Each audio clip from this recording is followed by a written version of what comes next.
Okay. Madam Clerk, please call the roll. Commissioner Rawls, Present. Commissioner Darrett, Present. Commissioner Oster. Here. Commissioner Jackson. Here. Commissioner Russell, Commissioner Hill. Commissioner Lee. Here. Commissioner Thompson. Here. Commissioner Fox. Here. Commissioner Jay. Here. Commissioner Frazier. Present. All members are present. Thank you. And before I move on, I would like to note that we do have one of our junior commissioners here, Olivia. She just can't seem to stay away from us. So welcome, Olivia. And I'll now turn it over to Commissioner Jackson for our devotion. Thank you, Madam Chair. One of my favorite holidays is Easter. And this year we celebrated Easter on April the 20th. But what many of us don't realize is that Easter is not just a single day, but it's actually a 50-day period. These 50 days encompass the time of Christ's resurrection through the 40 days he walked on earth, and it culminates in the 10 days leading up to Pentecost, when the Holy Spirit descended upon the disciples. At the heart of the Easter season is one of the most enduring and powerful lessons, is the act of forgiveness. Forgiveness is among the deepest and most challenging expressions of all humanity. Other species can reason, use tools, and even have rudimentary social bonds, but only humans, it is very unique to humanity that we are able to forgive. And we are capable of choosing beyond anger and vengeance toward reconciliation and compassion. This ability isn't just a social virtue, but it is a sacred act that mirrors the very heart of God.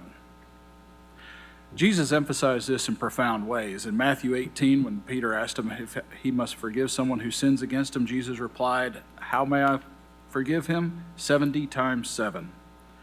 His response reminds us that forgiveness is not a one-time event, but a continual way of life and spiritual discipline that transforms both the giver and the receiver. But forgiveness is not easy.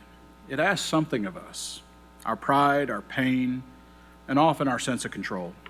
In politics, there's an old saying that the public will forgive pretty much anything. You just have to ask for forgiveness. I would add that the request must still come from a place of humility and sincerity.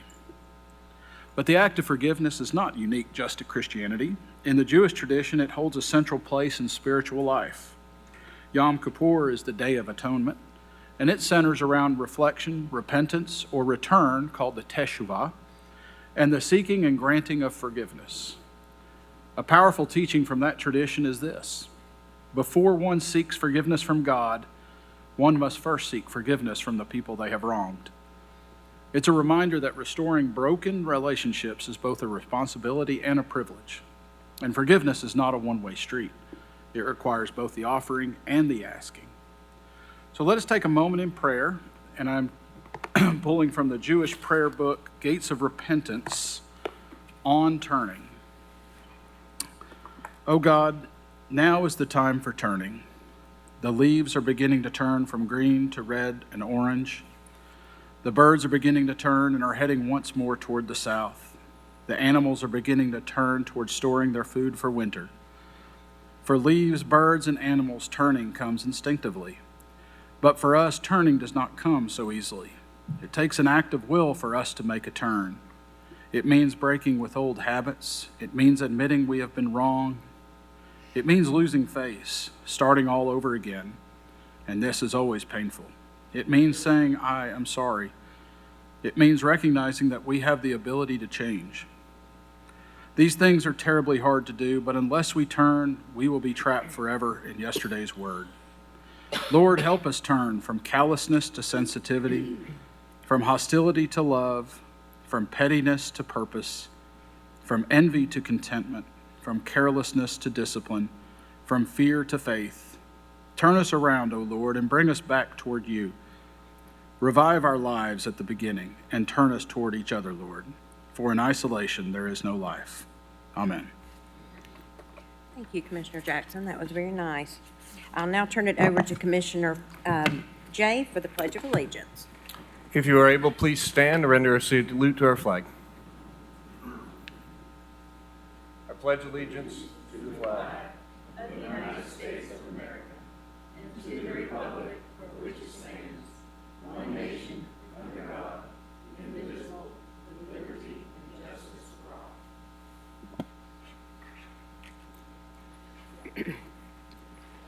Thank you. If it's at the pleasure of the body, after we set the agenda, we'll entertain a motion on the education and general consent government calendars, honorary resolutions and presentations, and then the rest of the agenda. So as follows, 0 additions. Defer to June, number 4, 11, 23, and 36. Again, that's for deferred to June, 4, 11, 23, and 36. Withdrawals, number 26 and 28. And non-consent, 25, 27, and 30 through 37. Again, non-consent, 25, 27, 30 through 37. Commissioner Fox? Thank you, Madam Chair. I would like to withdraw 19 from the consent calendar, please.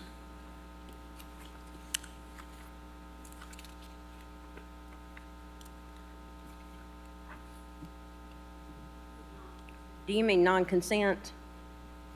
I want to remove it from the consent calendar. So you don't want to withdraw it?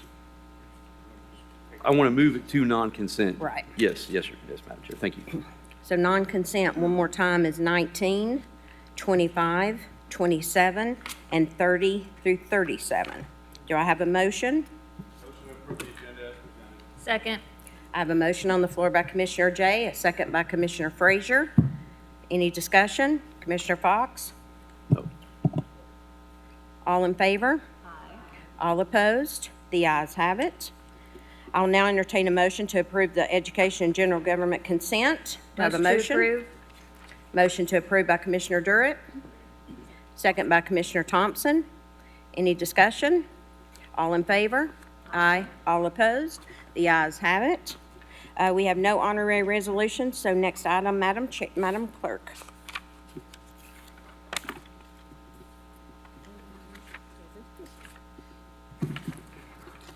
We have presentation, TCAT update and impact on our high schools in our greater Knox County area. Kelly Cheney, TCAT President. Aye.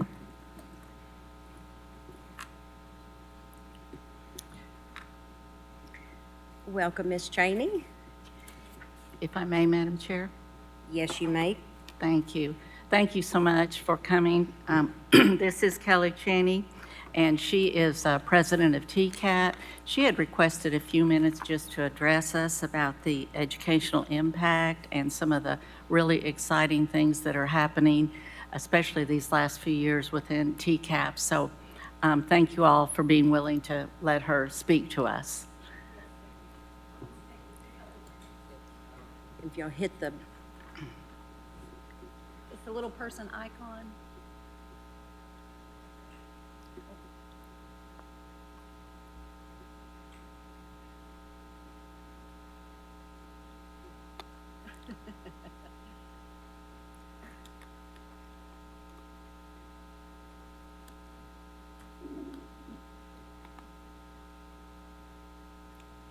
you just get a little extra time to chat with Commissioner Jay.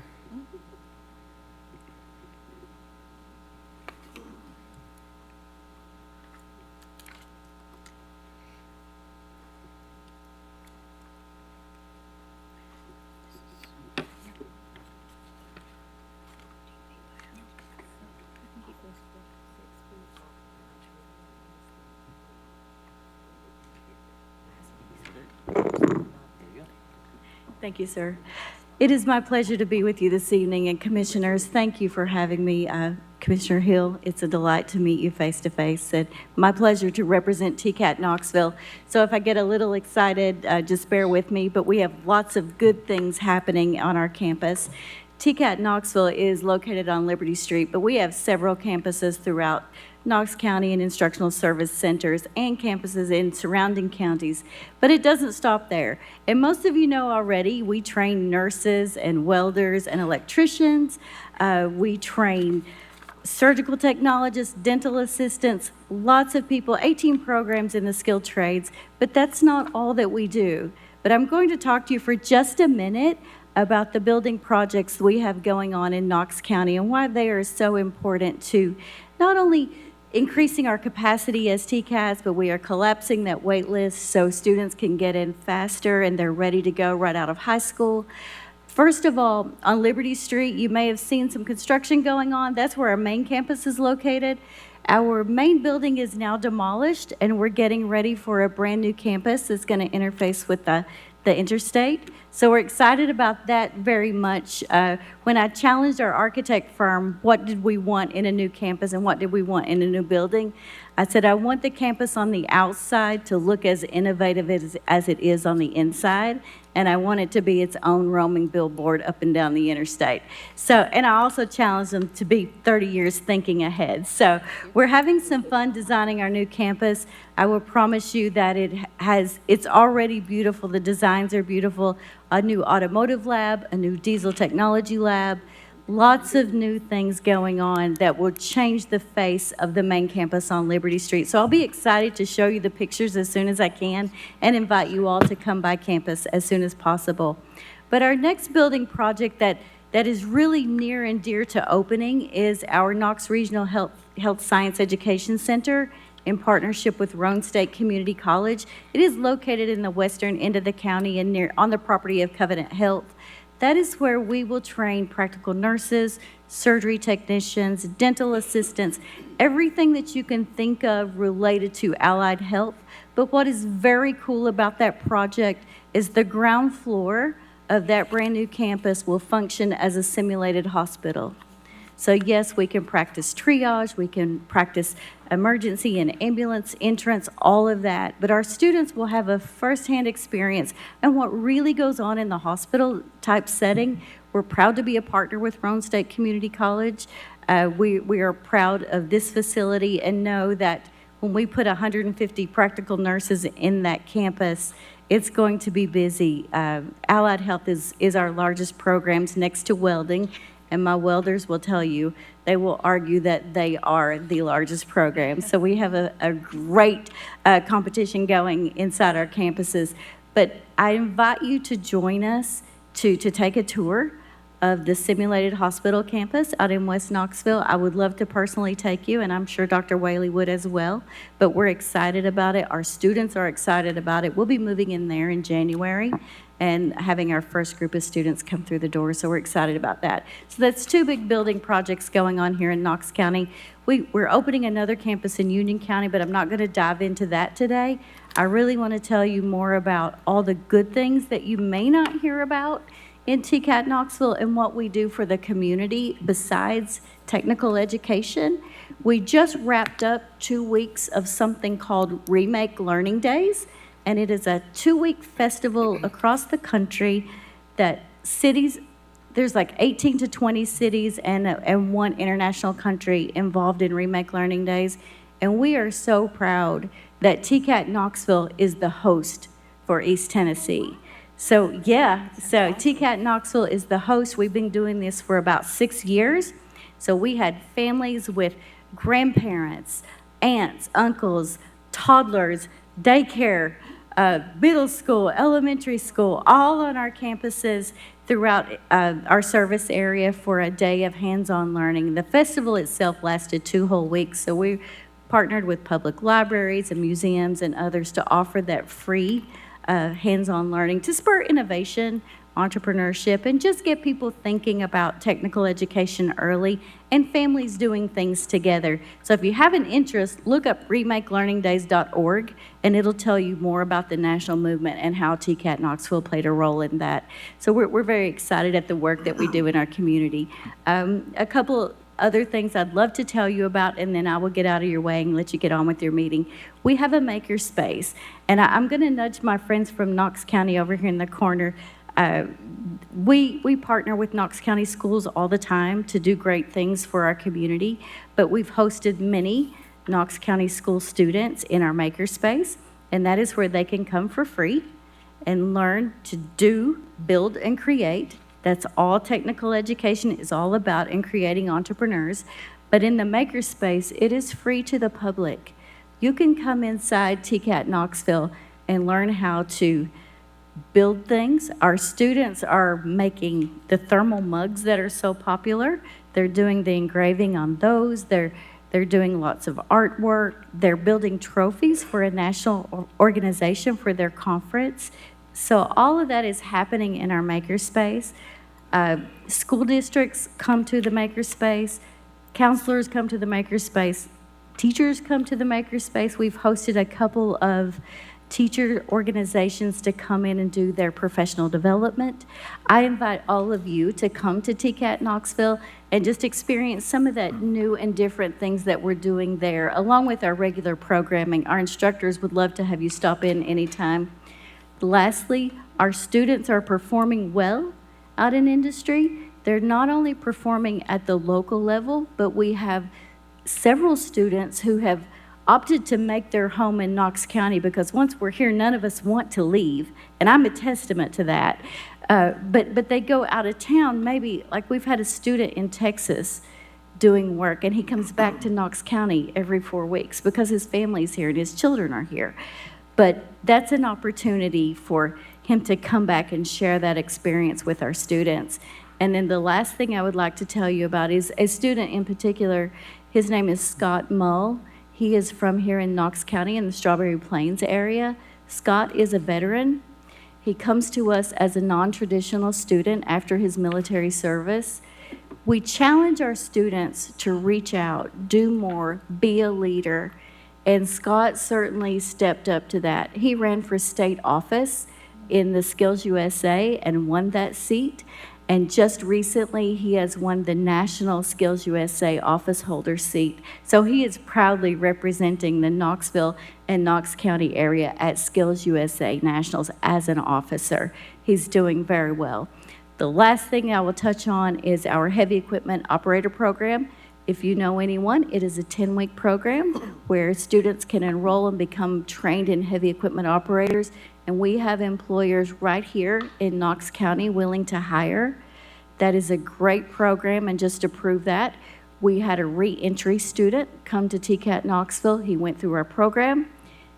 He just won the Caterpillar Sims national competition for backhoe or excavator.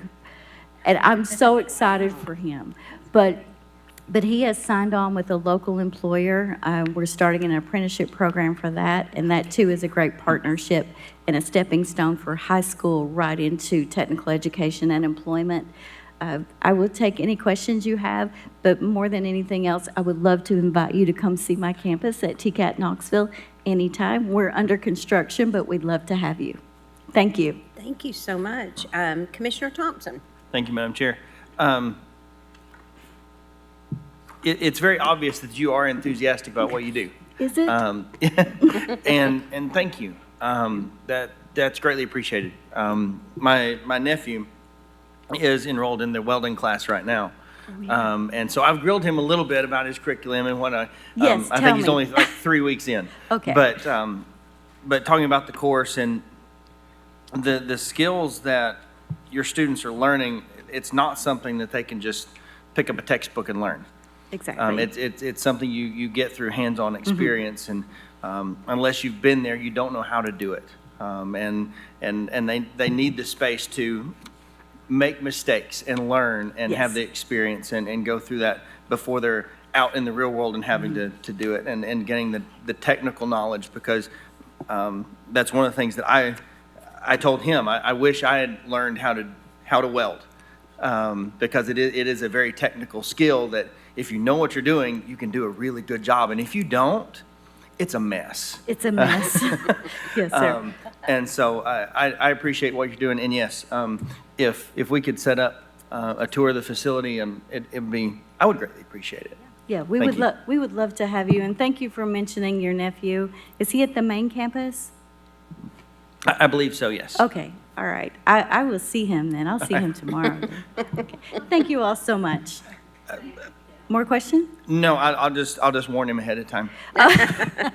Okay. Commissioner Frazier. Thank you, Madam Chair. I will accept your invitation, Thank you. and as part of our commission education series, if the body is okay, I will get with you and we will set up a tour for Absolutely. commission. We would definitely value that That would be opportunity to host great. you. Thank you. Great work. I Thank love the you. excitement and the enthusiasm too, and I know that these students are going to excel in anything that they do out in the world. So thank you for what you do. Thank you so much. We are very proud of our students, very proud of our school. I appreciate you all. Thank you so much. You all do some great work over there.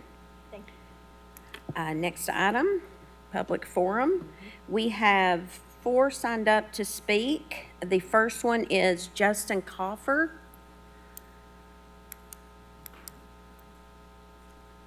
And while I'm waiting, let me welcome Mayor Jacobs.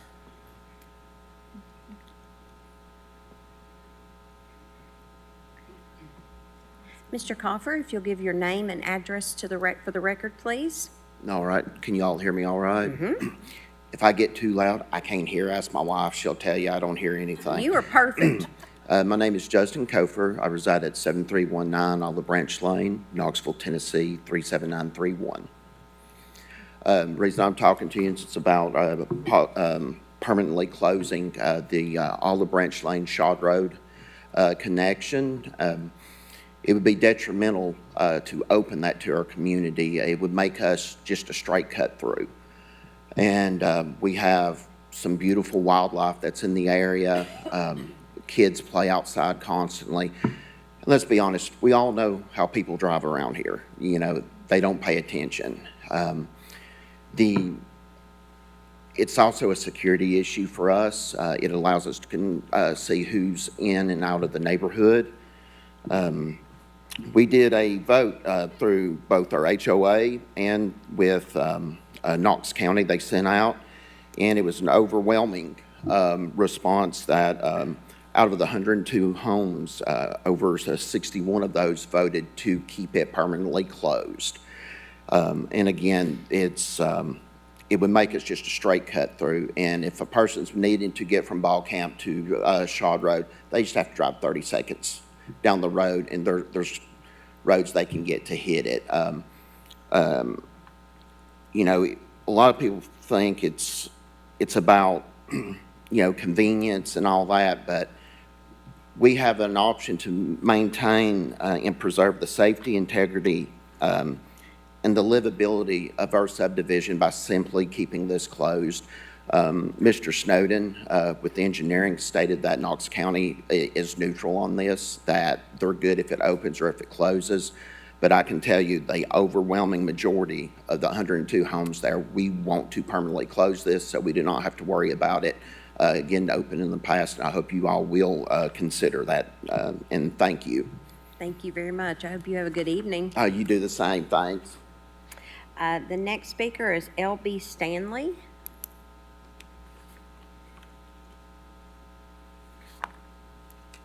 Hi, Mr. Stanley. If you'll give your name and address for the record, please. My name is Bo Stanley. I live at 3301 Stars Cove Lane, and that's Knoxville, Tennessee.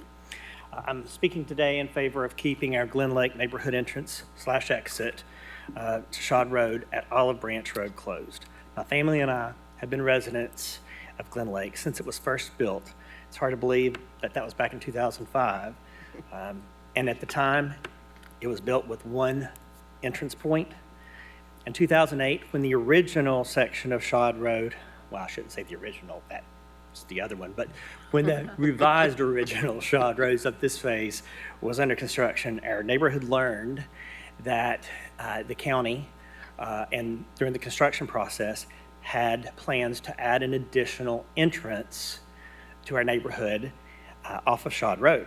However, this new section of Shod Road would end at that newly created Glen Lake entrance, thus sending all traffic on Shod Road through our neighborhood.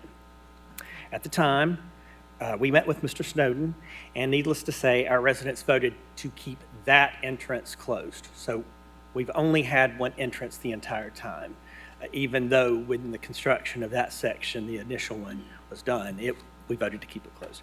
In 2025, 17 years later, with the completion of this new phase of Shod Road, the majority of neighborhood residents are still in agreement that we would like to keep it closed. Many of us are not only concerned about the increased traffic this will cause, but also the safety of our neighborhood children. One of my personal concerns is that, as Justin pointed out, people will use our neighborhood as a cut-through. If you're traveling eastbound on the new Shod Road, heading toward Oak Ridge Highway, Clinton Highway, people will learn pretty quickly that you can cut through our neighborhood to avoid the stoplights if you had to go up to Johnson Road. So that's one of my personal concerns. For those unfamiliar with our area, Amherst Road, despite it being narrow and winding, is quite busy. It's a cut through in a different manner from a north-south connector, connecting the Carnes Amherst area right there to both Middlebrook Pike down there at Weisgarber, as well as to Kingston Pike over at Westtown Mall. I say we live 10 minutes from anywhere, and that's kind of true, kind of not, but we can get most places pretty quickly.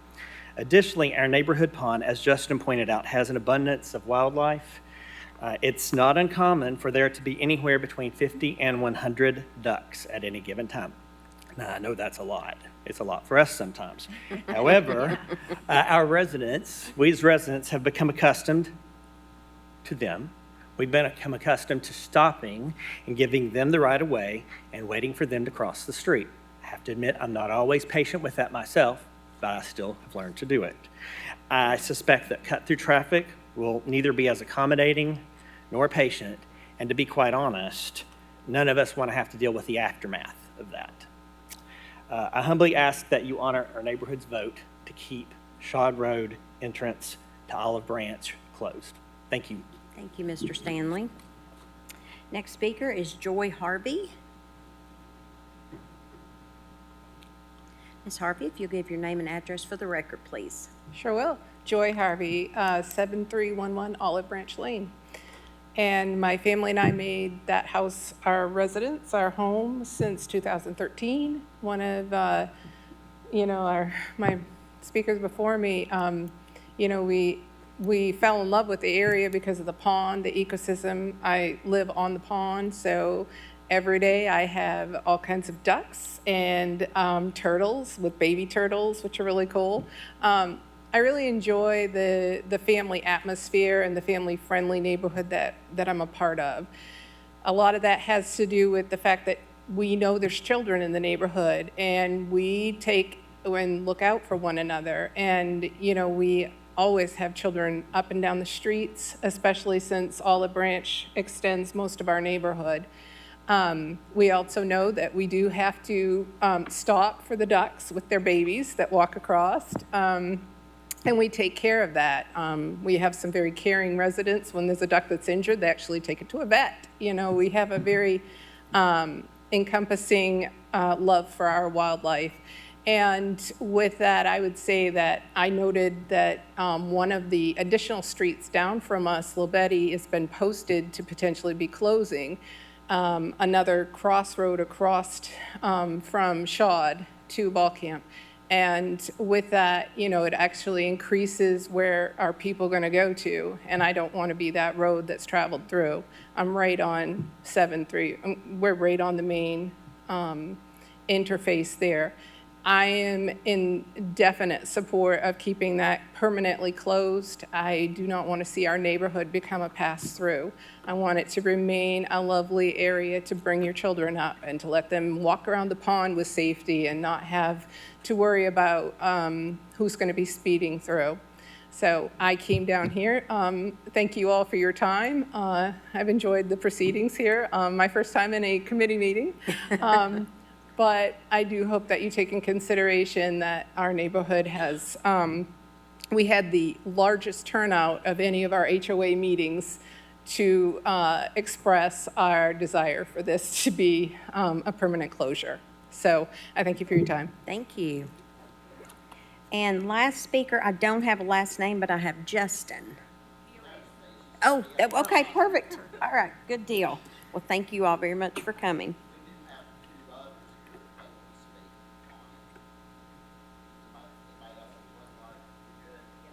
All right. Thank you. Next item, please. Approval of minutes of the previous meeting. Motion to approve. Second. Motion made by Commissioner Jay, second by Commissioner Thompson. Any discussion? Seeing none, all in favor? Aye. All opposed? The ayes have it. Next item, please. Consideration of the closure of a portion of Olive Branch Lane between Shad Road and Cape Side Lane, District 6. Motion to approve. I have a motion on the floor by Commissioner Hill, second by Commissioner Frazier. Any discussion? I Commissioner just Hill? want to say that there's no question that this is something that needs to happen. In fact, I have not gotten one request to keep it open, not one. So we're absolutely glad to accommodate this. I'm glad. All in favor? Aye. All opposed? The ayes have it. Next item, please. It carries, y'all are closed. Line item transfers, total amount of $123,568.61. Motion to approve. Second. I have a motion on the floor by Commissioner Jay, second by Commissioner Hill. Any discussion? Commissioner Durrett? Oh, okay, I'm sorry. All in favor? Aye. All opposed? The ayes have it. Next item, please. We have 163 notary public applications. I have a motion on the floor by Commissioner Durrett, second by Commissioner Thompson. Any discussion? Seeing none, all in favor? Aye. All opposed? The ayes have it. Next item, please. Spread of record, the Knox County Trustee's Office election of Jarvis Rito to complete the unfulfilled term of Jason Dobbins on the Knox County Employee Insurance Benefits Committee, which term expires December 31st, 2027. Thank you. Next item. We're going back to page 4 for resolution, for item number 19. That was removed from consent. It's Resolution 601, approving a grant contract in the amount not to exceed $689,600 with the Tennessee Department of Health for the provision of Ryan White Part B services for the period beginning April 1st, 2025 and ending March 31st, 2026. No local match required. Do I have a motion to approve? I got a motion on the floor by Commissioner Durrett, second by Commissioner Jackson. Any discussion? Commissioner Yeah. Fox? Thank you, Madam Chair. Yes, I just want to note that this, if you actually look at the grant, this is a federal grant. You know my position on federal grants. I want to note that the United States government's rating was lowered recently, so it does not have the same standing to borrow money as it did previously. It's debt bond rating. So anyways, that's the only discussion I have. Thank you. We've got a motion on the floor by Commissioner, I'm sorry, was that Durrett? And second by Commissioner Jackson. All in favor? Aye. All opposed? The ayes have it. Next item, there's one no. Next item, please. Item number 30 is Resolution 801. It's establishing a general county budget and making appropriations from the several funds for departments, institutions, offices, and agencies of Knox County, Tennessee for the fiscal year beginning July 1st, 2025 and ending June 30th, 2026. Motion to approve. Second. I have a motion on the floor by Commissioner Jay, second by Commissioner Rawls. Do we have any discussion? Commissioner Fox? Thank you, Madam Chair. As I was stating earlier, this, I believe that we have not spent adequate time in reviewing this budget. Knoxville, for instance, had, I think, 6.5 hours of hearings, and they're still going. And we've had an hour and a half of hearings, and we've only had the budget in our hands, the summary budget, for 2 weeks. So I'm making a substitute motion that we defer this to June so that we can have additional hearings and so that we can have additional time to review this budget. I've got a substitute motion on the floor by Commissioner Fox. Is there a second? I'll second it. Got a second by Commissioner Russell. Commissioner Jackson? Okay. All right, we're voting on the substitute motion to defer until June. All in favor? All opposed? No. The ayes have it? No. Or the noes have it, I'm sorry. I'm used to saying the ayes, I apologize. Yes. Now we're back on the original motion to approve. Commissioner Jackson? Yeah, I had a question for the mayor, if the mayor is here.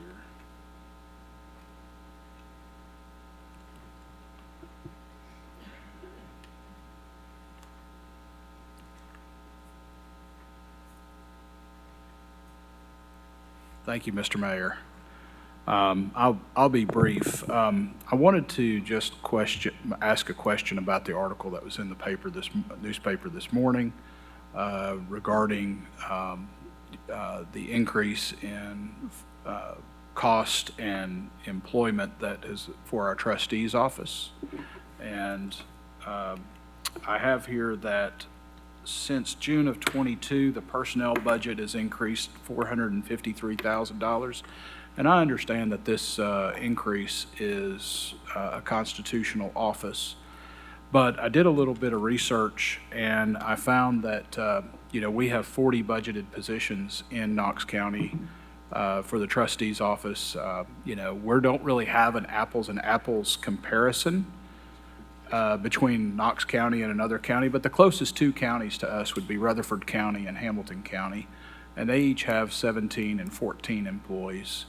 So I was wondering if you potentially comment on, do we have a way of county commission to ask about how do we get more in line with other municipalities?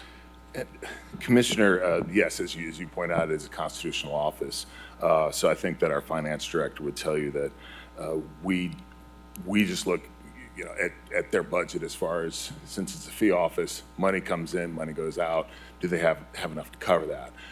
And I'm not trying to dodge your question, but it's probably better to ask the law department than me, because they would have a better idea of legalities and the separation of powers for that. Chris, would you like to add anything to that? And am I correct? Yeah, you're correct. I think 400, Chris Caldwell, 400 Main Street, different meeting, so I'll restate. What the mayor said is correct. Ultimately, from a salary standpoint, from the state, basically, I guess, Constitution, they give constitutional officers a lot of authority, right? And one of those are if they collect fees, and the one that you're referencing does, and has the ability to pay that. As an example, we could, the mayor could decide not to sign that salary suit and go to Chancery Court, is what would happen.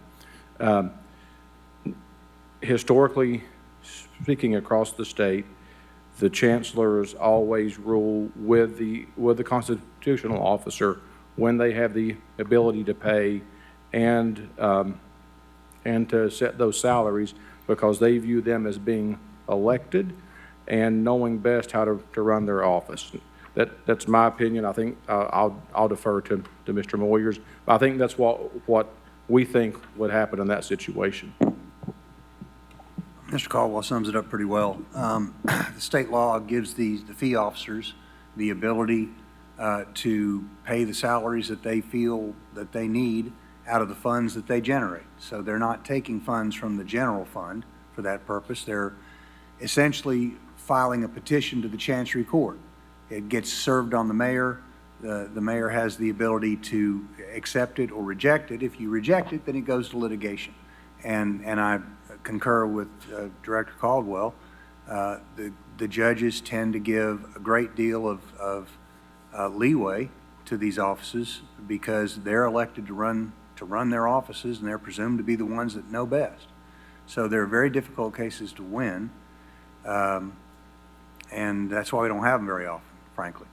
So I guess my question is, is there a way, like if I'm running a business, I will incent people to cut expenses, is there a way to incent, constitutional officers that if they cut and it comes back into the general fund? For example, I know that, we have spoken a lot to Justice Knox on trying to get to net zero homelessness. But if you figure that, if we could get down to, and I'm not trying to say, having a huge layoff, but through natural attrition, getting down to, say, 20, that would save 20 positions, which in my math on the average salary is about $1.3 million. We could put that back into something such as trying to get to net zero homelessness. Is that something that we can incent as a commission, the constitutional officer, to fund? Well, generally speaking, the strongest incentive toward that end has been elections. It is, I remember various office holders who make a point of making a campaign issue of how much money, how much excess fees they've sent to the county. But in terms of what the county commission can do, perhaps I'm not a creative enough thinker, but I'm not certain what incentives, apart from political incentives, would get a constitutional officer to cut his staff if he or she believes he needs that staff to do the job. And if I could add something, Commissioner, for instance, we have seen with the criminal court clerk, in my experience, it's always been Mike Hammond, but every year he will give the county a check for excess fees that he's collected. Often, out of deference to Mike, he'll make a request that it goes to the Family Justice Center, which is a very important, part of who he works with. But well, I guess for years we've given them $100,000 out of excess funds that his office has, as well as the other excess funds that that he collects. So I would agree with Mr. Moyers. I think that ultimately this does have to has to be a campaign issue. I think the commissioners, as individuals, could make that happen, obviously. But I don't know what sort of incentive policy-wise commission could put forth. Okay, thank you. That's all I had. Mayor, do you mind to introduce yourself? Sure.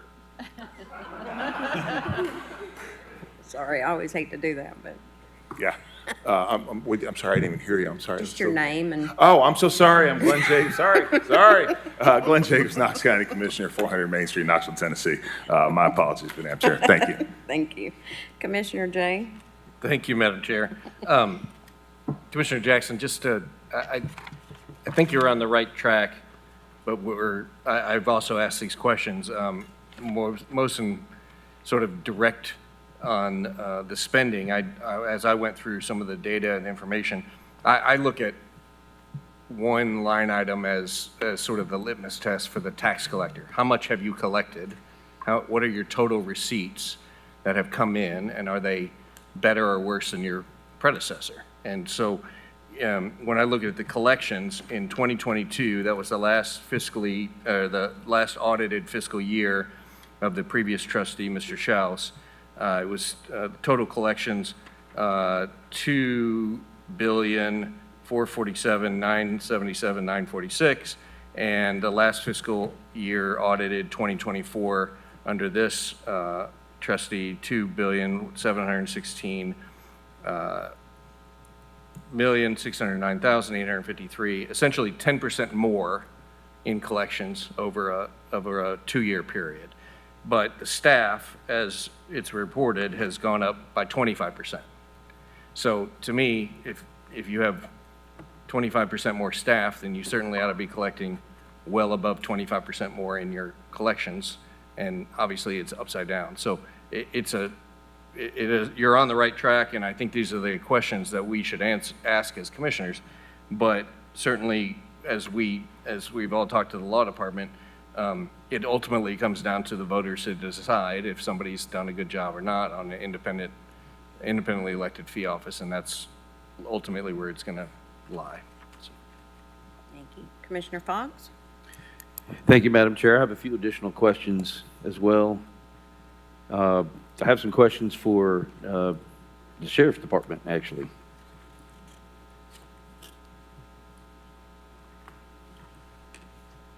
So I believe it's the Sheriff's Department.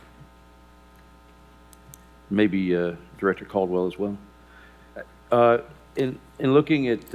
Allison, can you give your name?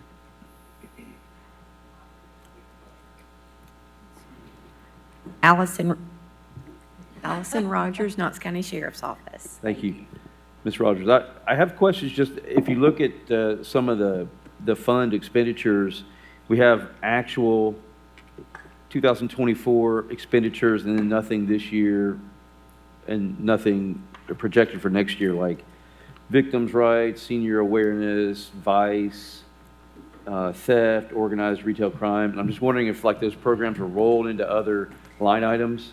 No, those are all revenue accounts, donation accounts that are carried over every year. I guess the carryovers probably are not listed. Correct. Okay. We basically estimate and appropriate those when they come in as revenue accounts. So we don't budget for them up front. Okay. But these programs don't generally, they don't generate revenue, right? I mean, I'm just trying to understand if those, basically, I'm just concerned, there's not some kind of limitation on the sheriff's department and law enforcement operating under these particular areas, is there? No. Ultimately, what this does is there is a legal restriction on a lot of those separate org codes that you're talking about. And so we restrict those monies every year. And then as they need them for certain things, and we estimate and appropriate, or as they bring in revenue, we'll estimate and appropriate. We just don't budget for them because ultimately there's not a budget for them. They're basically separate, and they have a legal restriction that we account for separately. So it never goes away and never goes back into the general fund. Okay. What types of, why would funds be transferred into these particular department numbers? What would be the predicate for that happening? I'm just trying to understand the process here. I think ultimately the programs that are whichever one you want to pick. So that would be a program that they have established, and there's a legal restriction on what we spend those monies on. And so they would then have an expense that would come up, maybe, I mean, give an example of like VICE, I guess, if you want. Or for instance, I like DARE. I mean, people will donate to the DARE program. So if the DARE has an event, that's what that money is used for. Okay. It's restricted just for like the DARE SCAN, Senior Citizens Awareness Network. It's earmarked for SCAN. Yeah. So it can't be just used for anything. The canine donation account is used for canines. Okay, thank you. Mm-hmm.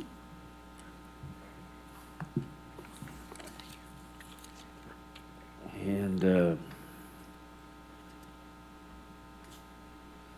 I did have a couple more questions, Madam Chair, on some other department numbers. Obviously,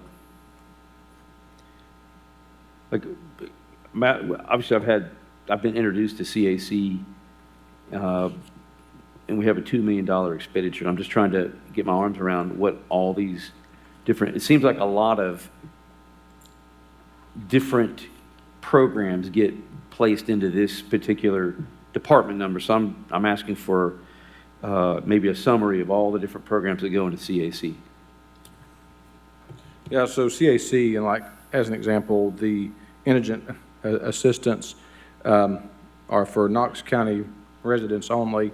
It's rental assistance, it's rental deposits, it's senior citizen home repairs, it's building ramps for citizens, for a wheelchair use, bus tickets to assist with citizens for travel, bus burial.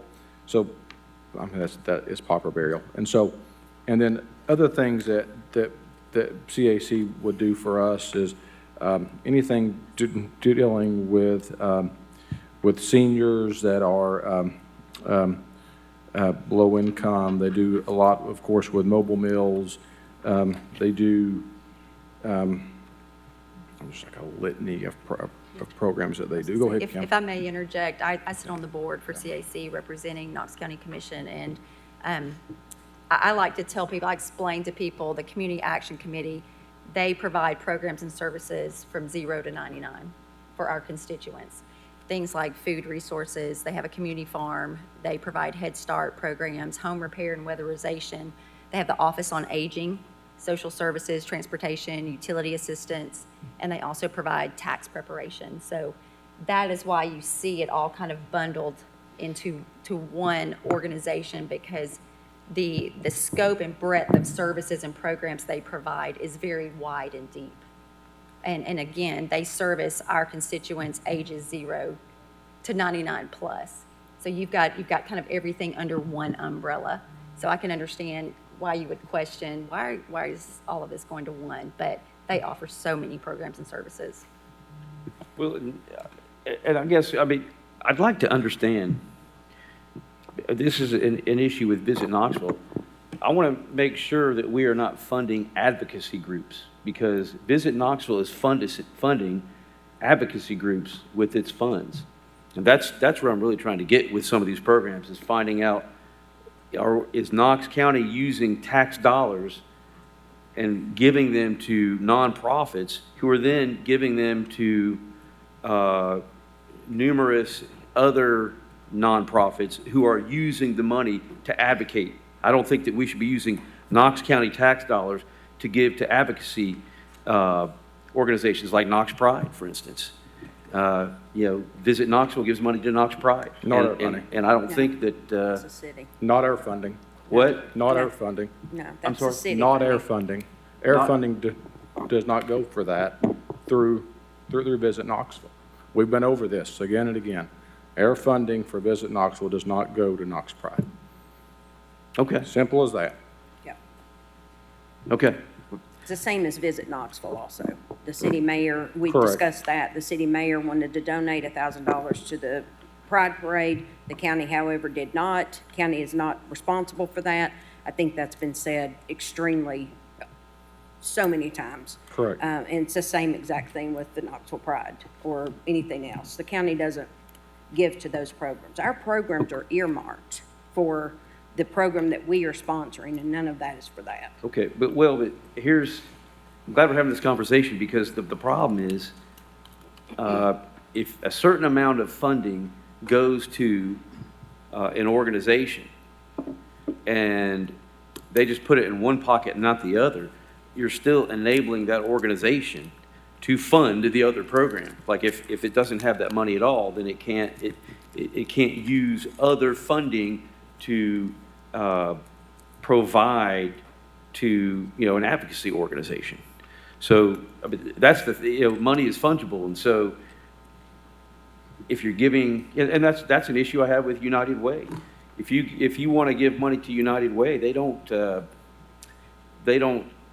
say, well, we got all kinds of donations for one particular agency that we provide funding to, and so we're going to save up all this money for this one organization because they got a lot of earmarks. No, they then offset those donations and provide money to other organizations so that at the end of the day, it's all equal.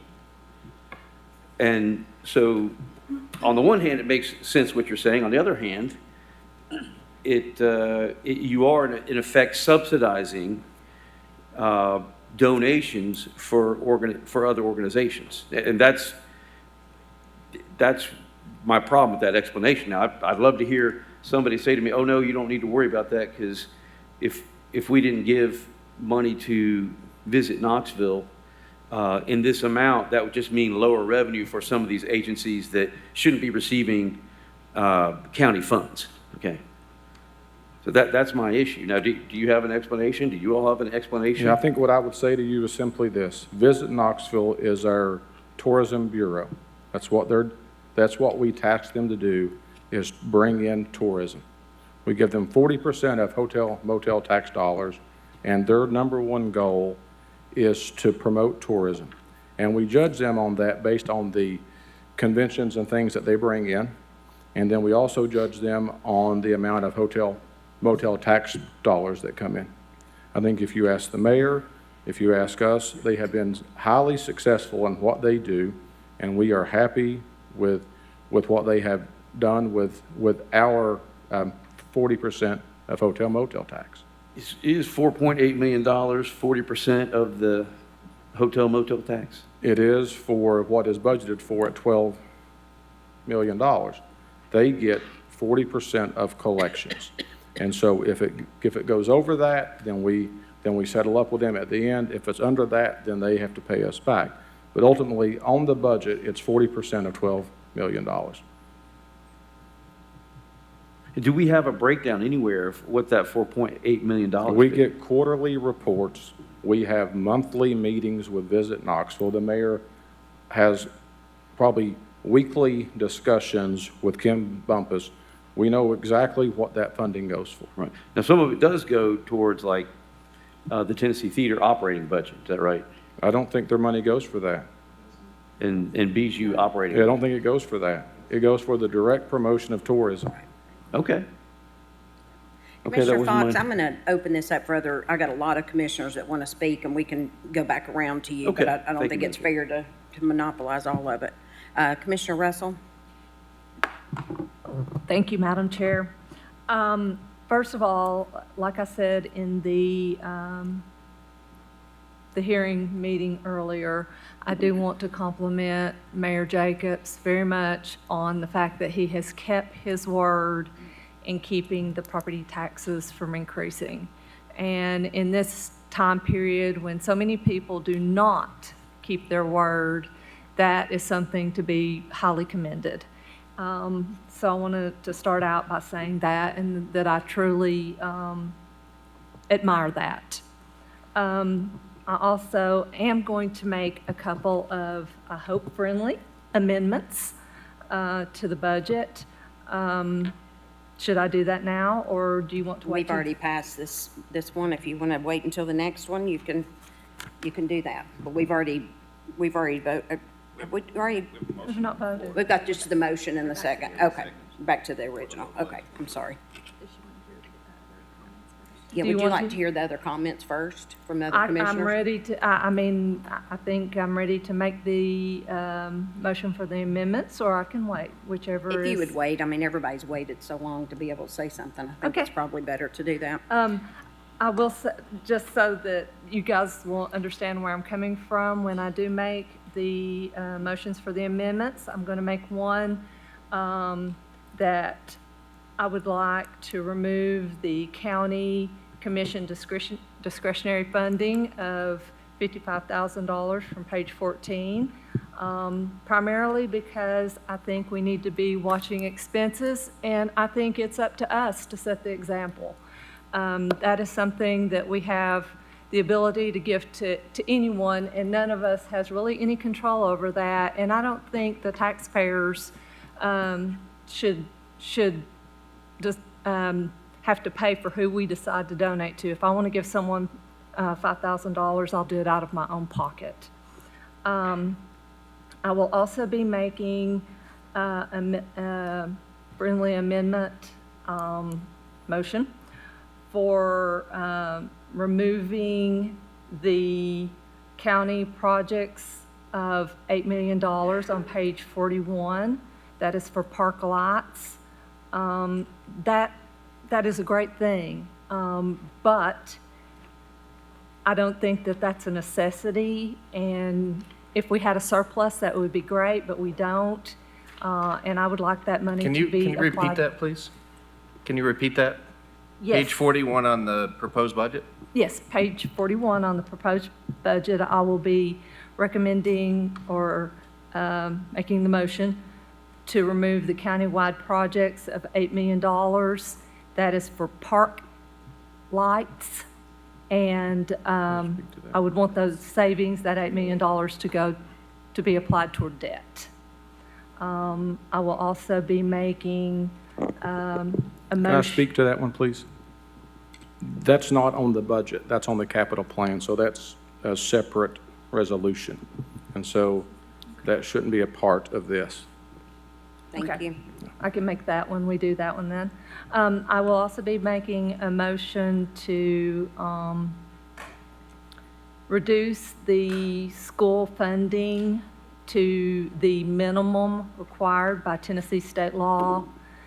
We have had a 38% increase from 2021 to the proposed budget.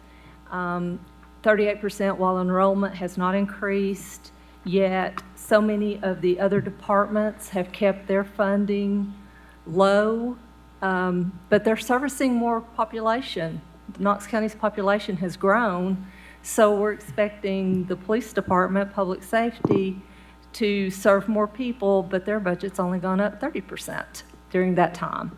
So we have situations where, and I do care about education and I do care about the children, but I think saddling them with debt isn't the right answer. And so I'm going to be making the motion that we only give them the minimum and that the savings go toward school debt. So that should help everyone, the schools and the debt, both. I'm yielding the floor. Thank you. Mr. Caldwell, would you or the mayor, Mr. Van de Beek, like to respond to any of those amendments? I won't speak over the mayor. A couple of things. Madam Chair, just point of order. Yes, sir. Since we have a motion and a second on the floor for the budget, and these amendments have not yet been properly introduced as a motion and a second, can I suggest that we finish all the questions for the budget as a total? Well, I was trying to do that, and I was going to come back to Commissioner Russell, but she went ahead and went through the amendments. So I want the mayor or Mr. Van de Beek to be able to respond to those amendments. A couple things. One, going to the school funding. If you all choose to amend that down, we still can't tell them how to spend their money, so we can't tell them to put it toward debt. We can't tell them to, I mean, they could, you just can't, by the consent decree, tell them how to spend their money. So you're voting on one number. And so if you're going to take away natural growth from them, then we've got to say where we're putting it toward, okay? That's one.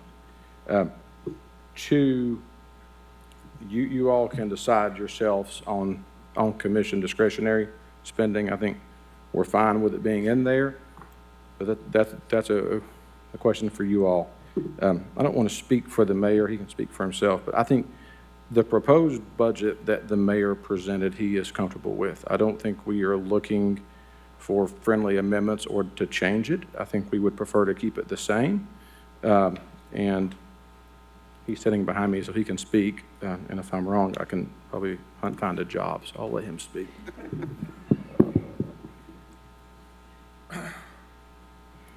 So just a couple things, as Chris noted, even if we were to cut the funding to schools, that doesn't mean that we can tell schools what to do as far as paying debt service on that. Secondly, our debt, if you were to look at the metrics that are appropriate, you'll find that while yes, the debt has gone up in absolute dollars, but adjusted for inflation per person, the debt is actually lower than it has been over the past 10 years. We also have a AA+ bond rating. If debt was a problem, we would not have a AA+ bond rating. So it is absolutely something to look at the same time. It is well within whatever parameters best practices would set forth. Something else that's been said a lot tonight is the fact you haven't had enough time to look at this budget. Chris Caldwell's team, and I would remind everyone here that Chris Caldwell's team has won the GFOA Grand Slam for Government Accounting for 3 years, going on 4 years now. Only 300 government entities across the United States and Canada get that, out of 21,000. We are in very good hands with Chris and his team. They begin the budget preparations and work in December of the year before. January is the midpoint of our fiscal year. They are open 7 days a week from 9 to 5. They are happy to answer any questions that any of you might have. And yes, this is the first budget cycle for some of you, so I understand you're rather new to this. Nevertheless, we have had commissioners come in early within that cycle, asking questions, making requests, all those sort of things. So this is a collaborative effort. It's not like the mayor's office just decided 2 weeks ago that we're going to produce $1 billion budget. That's not how this works. So as Chris said, we would prefer that if y'all want to take out the $55,000 for your own discretionary fund, that's up to you. But the rest of the budget, we would prefer be pushed through without amendments, because when we start amending the budget, it starts causing all sorts of issues up and down the line. And Chris and I have long talks and discussions about if we do this, what happens here? If we pull money from here, what happens here? If we spend more money, what happens here? We will not get the budget approved in time if we start amending the budget. We just won't, because again, This has been a process that's actually been going on for 6 months. And next budget cycle, I would greatly encourage commissioners to begin early on asking questions. And you will find that we're very transparent. We will answer those questions to the best of our abilities. We will explain everything to the best of our abilities. We have nothing to hide. So thank you, Madam Chair. Thank you, Mayor. Commissioner Rawls? Thank you, Madam Chair. The mayor kind of stole a little bit of my thunder, but like I remember when I ran for office, I looked at the budget. I probably met with Chris 3 times. That's while I was running for office, to understand the budget, where things were moving, what was happening. Once elected, I emailed Mr. Vanderbeek and said, how much are you spending in my district? What's happening in my district? I met with him. He showed me what was happening in the district. I met with Ms. Holden to discuss what was happening in the district, to see exactly how community development worked from her position. This is a tough job. This is a really tough job. But if we spend the time, I probably meet with Chris. We go to breakfast probably once a month because I want to know what's happening in the finances of the county. I've sat on the board of the United Way. I could have spoken to community schools and said, community schools was rolled into, came out of Knox Ed because it was a financial piece that they couldn't handle, and they moved it into the United Way because the United Way is more efficient at running community schools than Knox Ed Foundation. I could have said that because I know it, because I've looked at the documents. I've been there, I've read the budgets, I know what's happening. While it is tough, I want to go home and watch basketball sometimes. I want to watch football sometimes, but I sit with the budgets, I look at the people, I see what's going on, and I read and I do it, and I don't feel overwhelmed.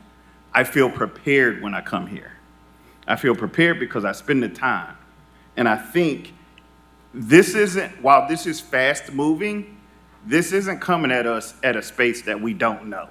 Like, we've had this budget for a while. Actually, we could have talked to Chris prior to the budget and knew what was happening.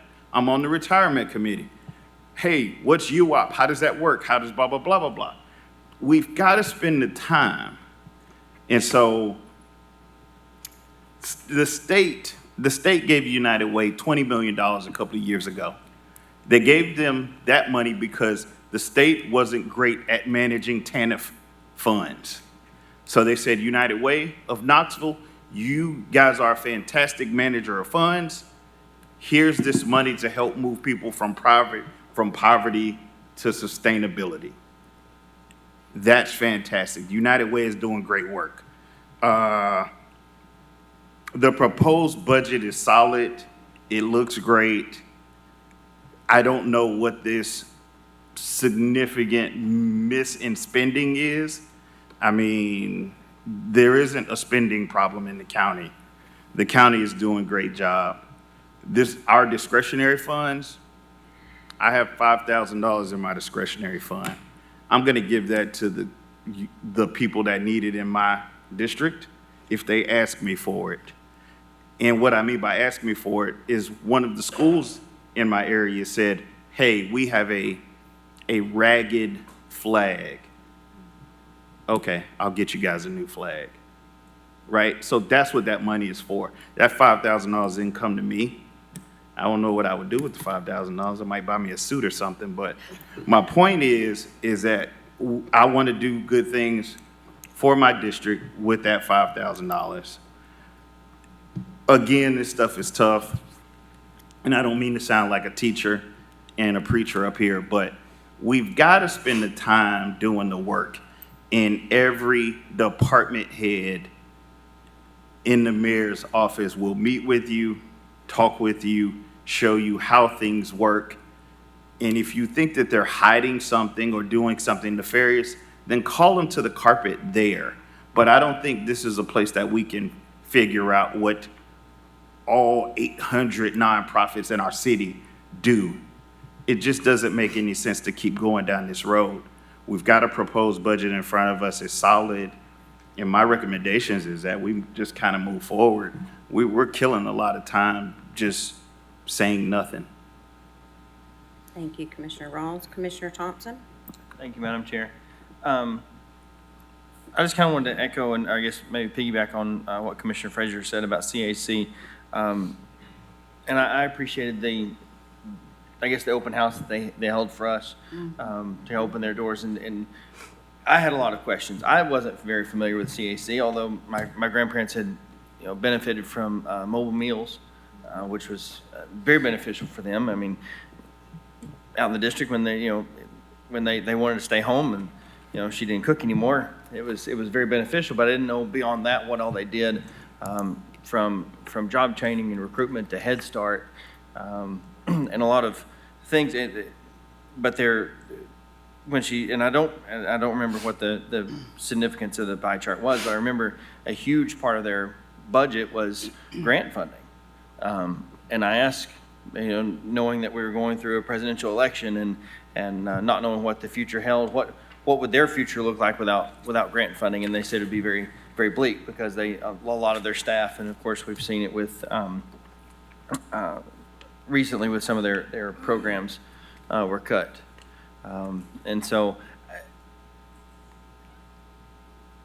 for an organization or a nonprofit to do any sort of advocacy above and beyond serving the people, there would tend to have to be excess funds. And the way the CAC operates, I mean, Ms. Barbara Kelly does a great job of making sure that the money comes in and it's used very wisely to serve our constituents and the people who need it. And that's certainly something that I don't think us as a county have any business trying to do ourselves. They have the heart for it and do it very well. So there's my thoughts on that one. Thank you, Commissioner Thompson. Commissioner Fox? Madam Chair, I may want to defer any statements I have right now until after Commissioner Frazier and Hill comment, because I have a number of comments and I've spoken a lot and I don't want to step in front of their And I'll have a speaking. comment after Commissioner Hill. So, Commissioner Frazier? Thank you, Madam Chair. I just really have a comment. Looking at this budget from a big picture perspective, I think that we have done a really good job. We're tasked with making decisions regarding the business of this county. We are responsible for providing over 500,000 people with adequate public services. In order to do that and keep our taxes low, we have to invest in and value community partnerships. Our community partners provide programs and services that we as a county cannot financially provide, and quite frankly, we should not provide because we will only muck it up. The county's investment in these organizations compared to the cost to take these programs and services in-house is marginal. I see the value, and I see how these programs and services help keep taxes low for our constituents. Mayor Jacobs has ensured that every dollar invested is not only accounted for, but aligns with his conservative vision and values. Further, many of these programs and services address the development of life skills needed to be a proficient and productive member of society and the workforce.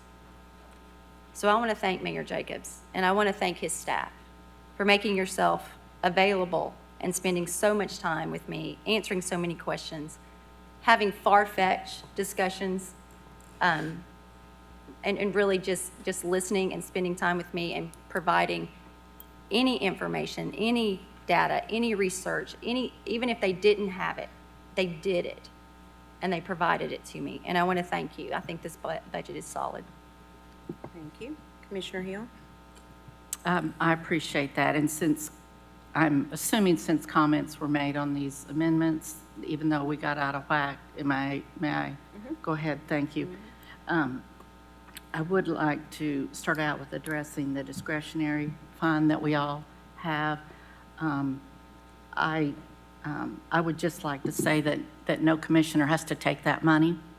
If any commissioner feels so committed about this money that that they should not take it on their own because they'd rather give their own to a 501c3 or not-for-profit, or more importantly, as I think most of us done in each of our districts, really targeted some little specific projects from folks that just cannot get it done any other way, when we can come up with a few hundred or a couple $1,000s to make that difference is a life-changing many times. So anyway, I would really regret not having that discretionary money to use in my district. However, I would strongly encourage any commissioner that feels so committed to not use their money. So that would be my comment on the one. This, even though it's in the capital budget, eliminating $8 million in countywide projects and, parks and improvement and all were a part of that. That's a very easy amendment to make when the district that you represent is majority the town of Farragut, that's got their own Parks and Rec department, that takes care of their own parks, replaces their own lights. It would be very easy to make that kind of a amendment when, in fact, the people that you directly represent in your constituency would not be the ones even affected by it. It would be the other 8 districts out there that would feel the brunt of that. So I'm not sure that's a real, perhaps fair amendment to make. And also, if there's so much concern about this school budget, again, I might suggest we have got a $43 million new school project. If we want to just eliminate things coming up, the school in Farragut, right there. If your concern so much is that we just need to cut out of our budget, current or future, then perhaps, look within and forfeit this $43 million in a new school. Now, having said all that, I know that's probably not realistic on any level, and I personally would not support doing that myself. However, it does go back to what others have said. This has been a well-thought-out budget. People have spent hours and hours on this budget. The doors have been open from day one in our Knox County finance for any of us that has a question about anything. We have had educational training sessions when through the years, places like CAC have had open houses. We are free at any point in time as commissioners to step out and to go to these places and to ask these questions. And I don't think that that's an unfair suggestion that we all need to make to educate ourselves better on some of these expenditures that are in this budget. That's our responsibility. That's what people elected us to do. So to insinuate that the time hasn't been there, or that the opportunity hasn't been there, or that perhaps we need to start cutting in certain areas when, in fact, that isn't perhaps a equally spread out cut, I feel is just not where we need to be going. We've had commendations for our mayor about how successful he's been these last 6 years in budgeting, how he's held the line. He's absolutely done it again on this coming up budget, and I think that we need to respect that and move forward in this process. Thank you. Commissioner Durrett? Thank you, Madam Chair. Commissioner Hill spoke to a lot of my points, but I want to touch on something that Commissioner Frazier spoke to, and that was that the nonprofits that we support help us produce productive members of society. And I'm going to define what I think a productive member of society is, and that is someone that can live independently without help from its government. And we are here to give these nonprofits who are doing the work for us money for specific line item programs to help develop productive members of society. That is why we give them money. It is not just to go to a huge fund to be distributed willy-nilly. It is for specific things for those productive members of society. Because if we don't support these organizations who do that, then we fall into the trap of now we have more people needing more government assistance, and then we have a larger budget. On, and I would like to speak to the potential amendments too. I use the 5,000 every year because there's a great need for it in my district. And let me just tell you where it has gone so far. The Great Smoky Mountains Council for Boy Scouts. Spark, East Tennessee Technology Access Center. Shenandoah Elementary for one of their games at a school carnival. Gresham Middle School for teacher appreciation. Belmorris Elementary, so the safety patrol can go to Dollywood. And the one I'm about to turn in is for our East Tennessee Veterans Honor Guard to provide our fallen service members with a flag and for taps to be played at their funeral by volunteers. That's what my money has gone to. And that's why I do it every year because, I mean, and it's not a large amount. So far, I still have almost $2,000 left. And I've still helped those small, minute little projects, but you know what? It made a difference. Reducing the school funding to the minimum state law requirement. Well, one, we've already been told time and time again, we can't tell them what to do with that money, whether we reduce it or not. We can't tell them where it goes. And you referenced that public safety has only increased by 30%, their budget. And that we need to focus on that, maybe. But when you go to the next one, removing county projects, $8 million for park lights, to me, a park light is public safety. If we're removing park lights, then we're going to 100% need to increase our public safety budget. So these to me don't jive well at all. Our budget is a good budget for what we have. I know Chris and Bodie and the entire finance department have stressed and sweated and lost sleep and all of the things over this budget to try to make it work. And somehow they have provided us with a unicorn and it works. And I think we need to go with it how it is. Thank you. Thank you, Commissioner Durrett. Do you have a comment, Commissioner Russell? Or you want to? I'm going to make my amendments. Okay, I've got a statement to make before you do that. Some of us have thanked Mayor Jacobs, and I want to do that also because he has not raised taxes, and he said that he would not do that, yet we have still managed to keep our services in Knox County to the standard that I think that we've all appreciated and that we've all gotten used to. There's a couple of things, I echo what most of my colleagues say, but there's a couple of things that I want to say. I think it's extremely disingenuous when commissioners sit up here and say that they haven't had time. And I'm going to go back to what Commissioner Rawls said. The day that after I got elected and before I sat in this seat, I was with Chris Caldwell going over the budget. Now, some of you aren't. This isn't your full-time job. This is my full-time job. I work more than 40 hours a week doing commission. I don't go to open houses that CAC have. I do not go to places that we're invited to so we understand where we're spending our money. I show up. I do the work. And that's really what everybody was elected to do that sits on this board, is to show up and do your work. If you've got a question for Mayor Jacobs, you call him. If you've got a question for Chris, I drive Jim Snowden absolutely insane. There's not a day that he doesn't have at least 3 emails from me on road conditions or projects that we have going on in my district.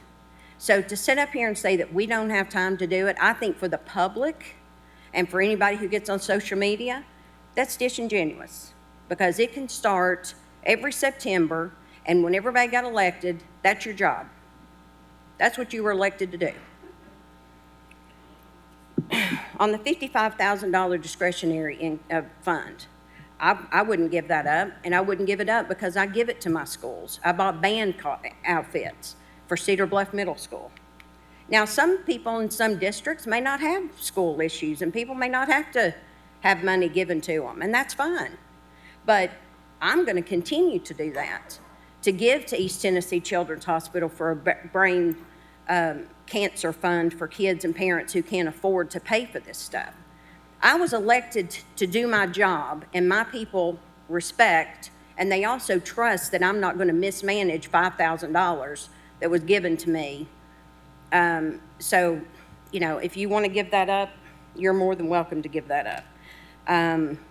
But I do get a little annoyed because Commissioner Frazier goes to a lot of work of putting a lot of educational series together.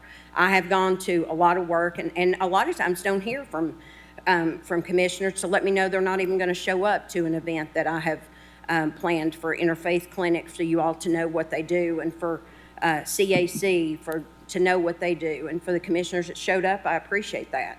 So I think the talking points and I think the showmanship, sometimes it needs to kind of level out and needs to be called out for what it is. And I just think I think when you do that, I think it's disrespectful to your colleagues that put in the work. Commissioner Fox, you wanted to say something? Yes, thank you, Madam Chair. First of all, to address the mayor, when I talked about it being unreasonable for us not having enough time, I wasn't directing it to the staff, directing it to the commission. Okay, the staff has worked hard and they've done a good job, and I applaud Director Caldwell. I know he does a good job. What's unreasonable is giving 2 weeks to review a $1.1 billion budget and be expected to be able to absorb it all and move forward. And again, I just compare myself to this situation to the counterpart, to Knoxville. They don't try to squeeze it in 2 weeks. They have 6.5-hour hearings. Why are we even having any hearings at all if we're supposed to have private meetings with staff and be all prepared to just show up and go boom?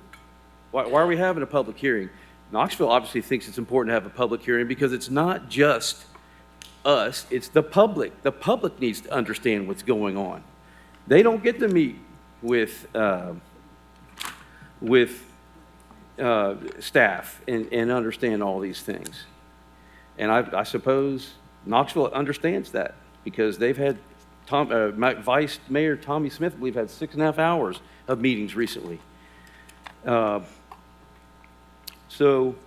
I just think this is part of the work. There's behind the scenes work, and then there's work out in the public.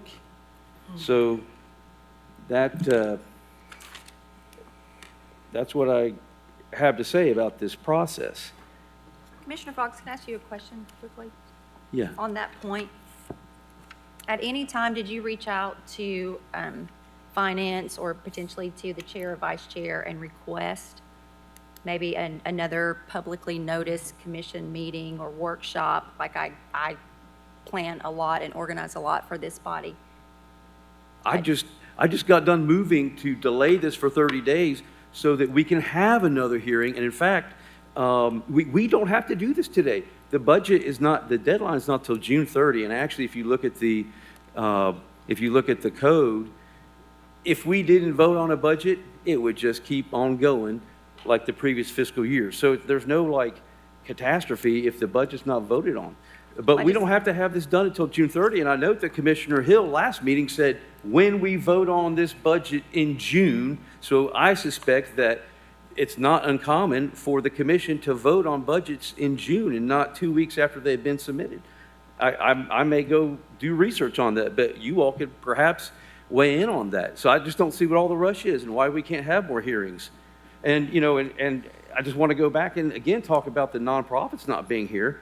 There was nothing on the agenda that said, this is the time to ask nonprofits questions.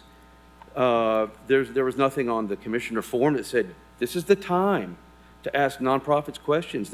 How was it, I'd like to know from you all, Madam Chair, or Madam Vice Chair, how did you communicate to the nonprofits that you only need to show up during the first budget hearing? How did they know that? And I didn't. I think that was in Jenny Holden's office that she asked them to be here for us to be able to ask questions. And Commissioner Fox, you came in 25 minutes late to that meeting. And I sat and asked numerous times, does anybody have any questions for nonprofits? And nobody said a word. I asked questions. Yes, I did. Well, you said two things, but then you wanted to ask all the questions. And the fact of the matter was, when you knew that they were here, you didn't do it. And I don't know if you weren't ready to do it. I don't know. I don't know. But I do know that in this week from last Monday to this Monday, you could have called Jenny Holden and said, these are the questions I have for nonprofits. And I would like them to be there. But nobody had any questions sitting up here. I don't know how many times I said, does anybody have any questions? And nothing. Yeah. So that's our point, I think, that the preparation has got to be there. This is a hard job. And people expect you to not be doing the work only on the front end, but always on the back end. And you've had since September when you got elected to start going over this budget with Chris and the mayor. This budget wasn't presented until 2 weeks ago. You could start understanding how this process worked. And I don't know whether you've done that, but to sit up here, that's what I'm saying. It's disingenuous to act like that we haven't had the time to do it, when I've met with the mayor and Chris numerous times, and Dwight over this budget. I disagree. It's disingenuous. I think it's disingenuous to say that I ought to be able to read people's minds that nonprofits are only going to be here 1 week. And there again, you could have reached out to Ms. Holden. Since you did ask the vice chair as well, I think it's important also to encourage all commissioners to work with your liaisons. We're all assigned a mayoral liaison. I communicate with my assigned person probably a dozen times a day. And had I had questions or felt like I wanted more time, or commission needed more time, or potentially I wanted a workshop to kind of go over, 8 hours of the full budget, my liaison would have helped me do that. And so I want to encourage you all to utilize your liaisons, because that is what they're there for.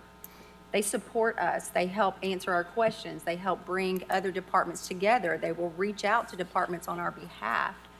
They will help us in any way they possibly can. And so we really look towards the liaisons to communicate as well to commissioners and let them know how process works, how policy works, what are the appropriate steps, here's what I would advise you to do. So just really, I just want to take the time to, encourage you to use your liaison. Well, and of course, all that's true.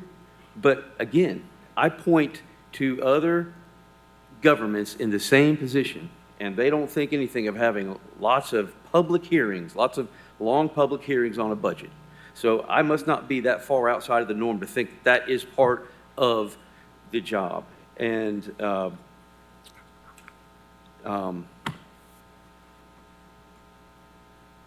I can't. Oh, yes. I pose this question to Madam Chair, Madam Vice Chair. Why do we have to get this done today? What is the urgency? What's the rush? May I ask a follow-up question out of order? In best practice, what would you recommend, Commissioner Fox, is, for next year?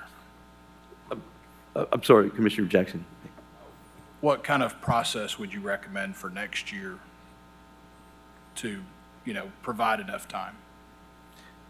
Well, I don't think there's a rush to get it done today. That's why are we in such a rush to get it done 2 weeks after? We have plenty of time. We have a whole nother month.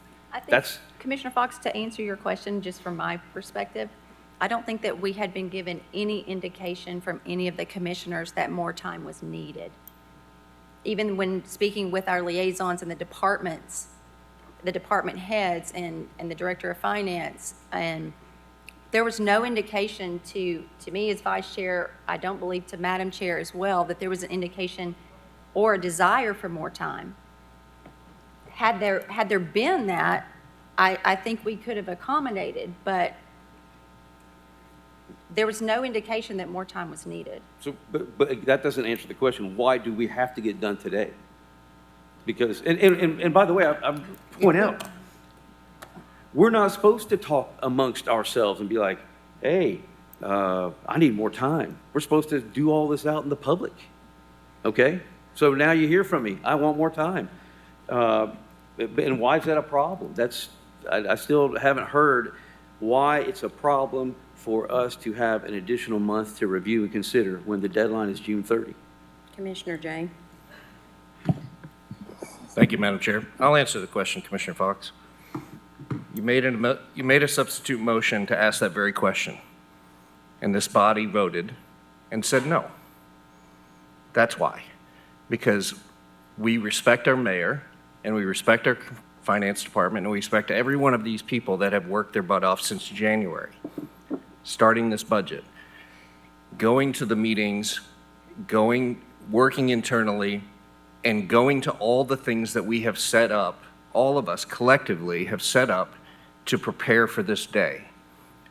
When the CAC invited us to come to an open house for 2.5 hours with their entire staff and answer questions and ask questions, I think there were 4 of us there, maybe 3. And you weren't there, and you didn't ask the questions, and you weren't prepared. And when we had a workshop on this subject and that other subject, and we held additional education seminars, and we had finance committee meetings that you didn't attend, and we had workshops that you didn't attend, we did. And the reason we're here today is because we prepared for this, and we all spent enormous amounts of time doing this. And it's not just about what we've got 2.5 or 3 weeks ago. This is essentially the same budget as last year. It's virtually identical. We also were all given by the finance department and Mr. Perry a copy of the ACFR, which is the audited financials from last year. That is exactly the supplement that comes out halfway through the year.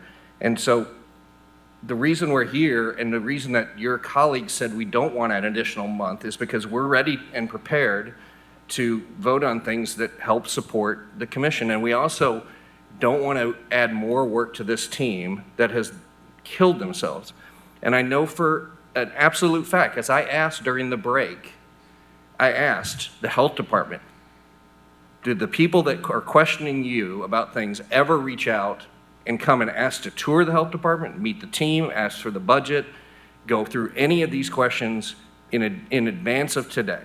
The answer is no. I asked the same question of the school district. Did anyone who is questioning what we're spending on our schools come to a budget hearing, ask questions, ask for a copy of the budget, reach out to you? And the answer was no. And so we're here today and we're ready to vote today because we're ready and prepared. And we want you and every colleague to also be prepared. We have worked tirelessly from the day that you walked into orientation, which I kill myself on for weeks to prepare and give numerous information to everything that Commissioner Frazier is doing, to everybody on this commission and our chair. We're ready because we're prepared. And I'm sorry that if you don't have enough time, and I'm sorry if you want more time to prepare, but you either have to communicate that in advance and talk to us through your chair and through your vice chair, or you have to be prepared and be willing to move forward. But Mayor Jacobs has the absolute hardest job in this town. To take a virtually flat revenue to still move our county forward in ways that are dynamic and with investments that mean something for the future, with a pledge that he's made and a team that is trying to make magic happen. And so we respect him and we respect the team and we're ready to vote because we need to run Knox County's business the way Knox County needs to be done on time, and we have other work to do. Madam Chair, I encourage you to move forward. Let's hear the amendments. Let's vote on the amendments. Let's vote on the budget. We still have a lot on our agenda. Thank you. Thank you. Mr. Roth, or Commissioner Roth? Madam Chair, I'm calling for a question. Okay.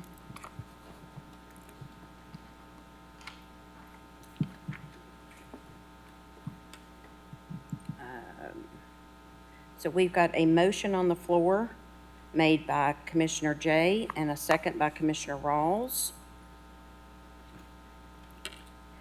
And I'm gonna make a amendment. My light's been on the whole time. I've been patient.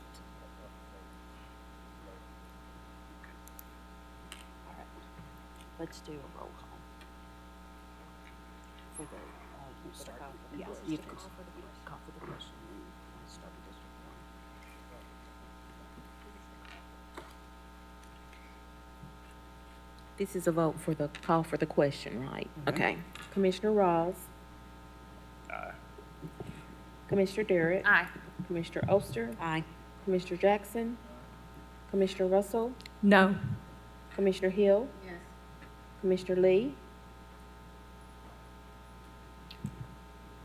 Could I get clarification what we're voting on? What is the We're question? trying to clarify that they're not going to give me time to make my proposed amendments. So we're voting on whether or not you can make your amendments? That we vote immediately. Voting on the original motion to approve. No, This is, wait, I thought we were voting on the calling of the question, which cuts off debate and moves Right. us It back just to the ends original debate. motion. Yeah, that's correct. Okay, so The we're, call for Am the I still question, allowed to make You my will still amendments? be able to make a Yes, substitution. we're just not gonna Yes, keep ma'am. talking about it. Yes. We're just,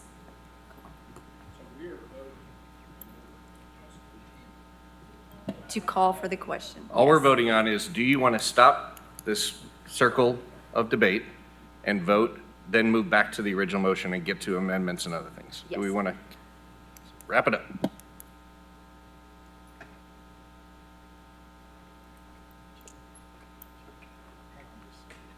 Hold on. If you call the question, get immediately to vote on the resolution. So if you want to allow amendments, now's the time to do it. If this vote passes, you don't have to make it. Oh, Exactly.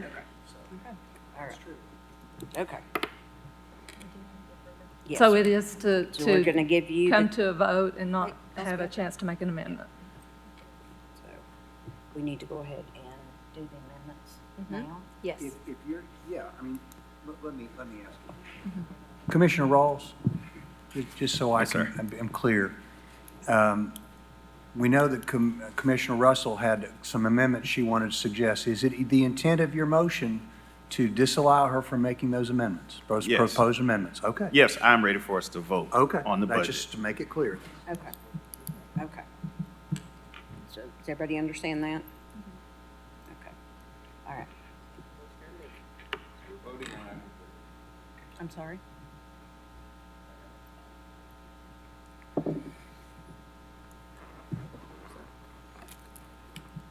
So is a yes vote mean she can't make her amendments? Do we want to start over with now that we have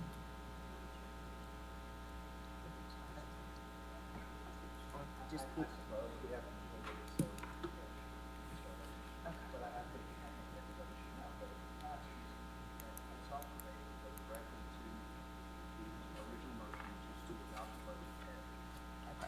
Everybody understand that?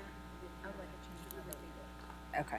If we vote yes, then we go straight to the motion that's on the floor to approve, and there's no amendments to it. If you vote no, then she can put the amendments on it. Is that correct? Did I state that right? All right. And debate continues until everybody's done or gets cut off. Okay. Okay, so you want me to start over, right? Yes. With the roll call. Okay, so I'm starting over with the roll call for Commissioner Rawls, Aye.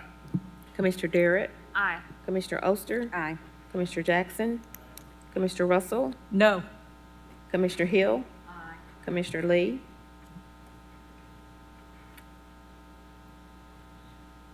Aye. Commissioner Thompson. I didn't hear you, Commissioner Thompson. Commissioner Fox? No. Commissioner Jay? Commissioner Frazier?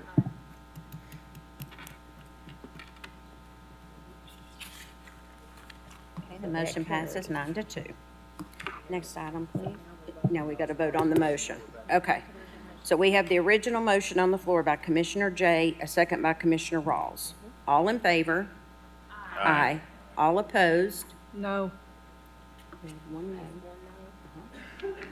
no. Point of order. Doesn't Commissioner Russell get the opportunity to make a substitute motion? No, we've No, already. oh, I'm Yeah. sorry. Yeah. Yes. Yes, please. Commissioner Darrett, Aye. Commissioner Oster, Aye. Commissioner Jackson, Commissioner Russell, Commissioner Hill, Commissioner Lee, Aye. Commissioner Thompson, Aye. Commissioner Fox, Commissioner Jay, Commissioner Frazier.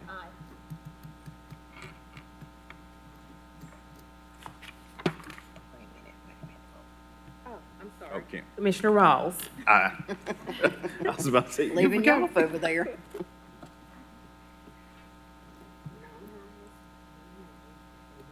All right, so we've got 9 ayes, 1 no, and 1 pass. The motion passes. Next item, please. Resolution R-25-5-802 is establishing the Knox County tax rates for the fiscal year beginning July 1st, 2025, and ending June 30th, 2026. Motion to approve. I have a motion on the floor by Commissioner Jay and a second by Commissioner Jackson. Any discussion? Commissioner Jay? No? Okay. All right, all in favor? Aye. All opposed? The ayes have it.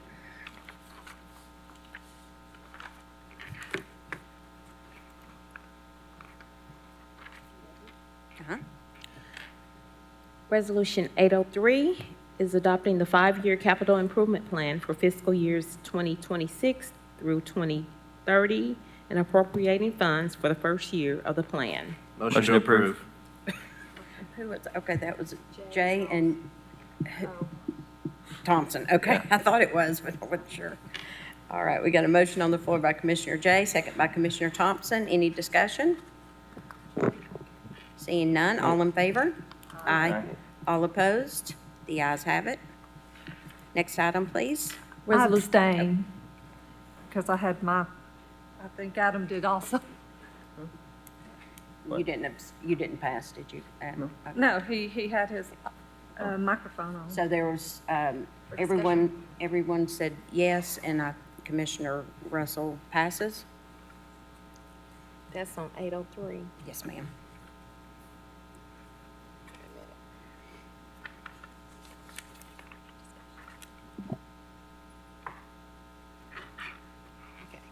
So that's 10 ayes and 1 pass.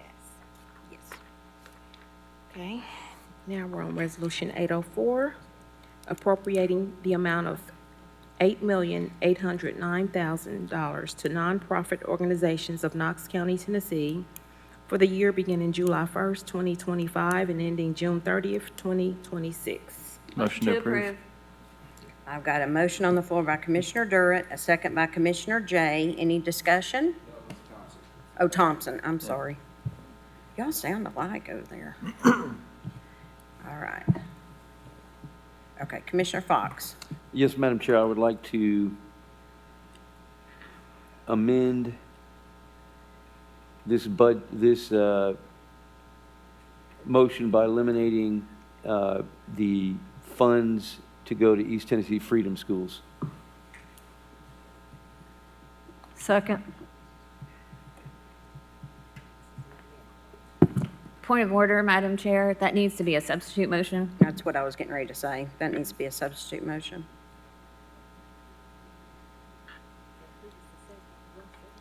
Is that okay, Commissioner Fox? That's okay, yes. Okay.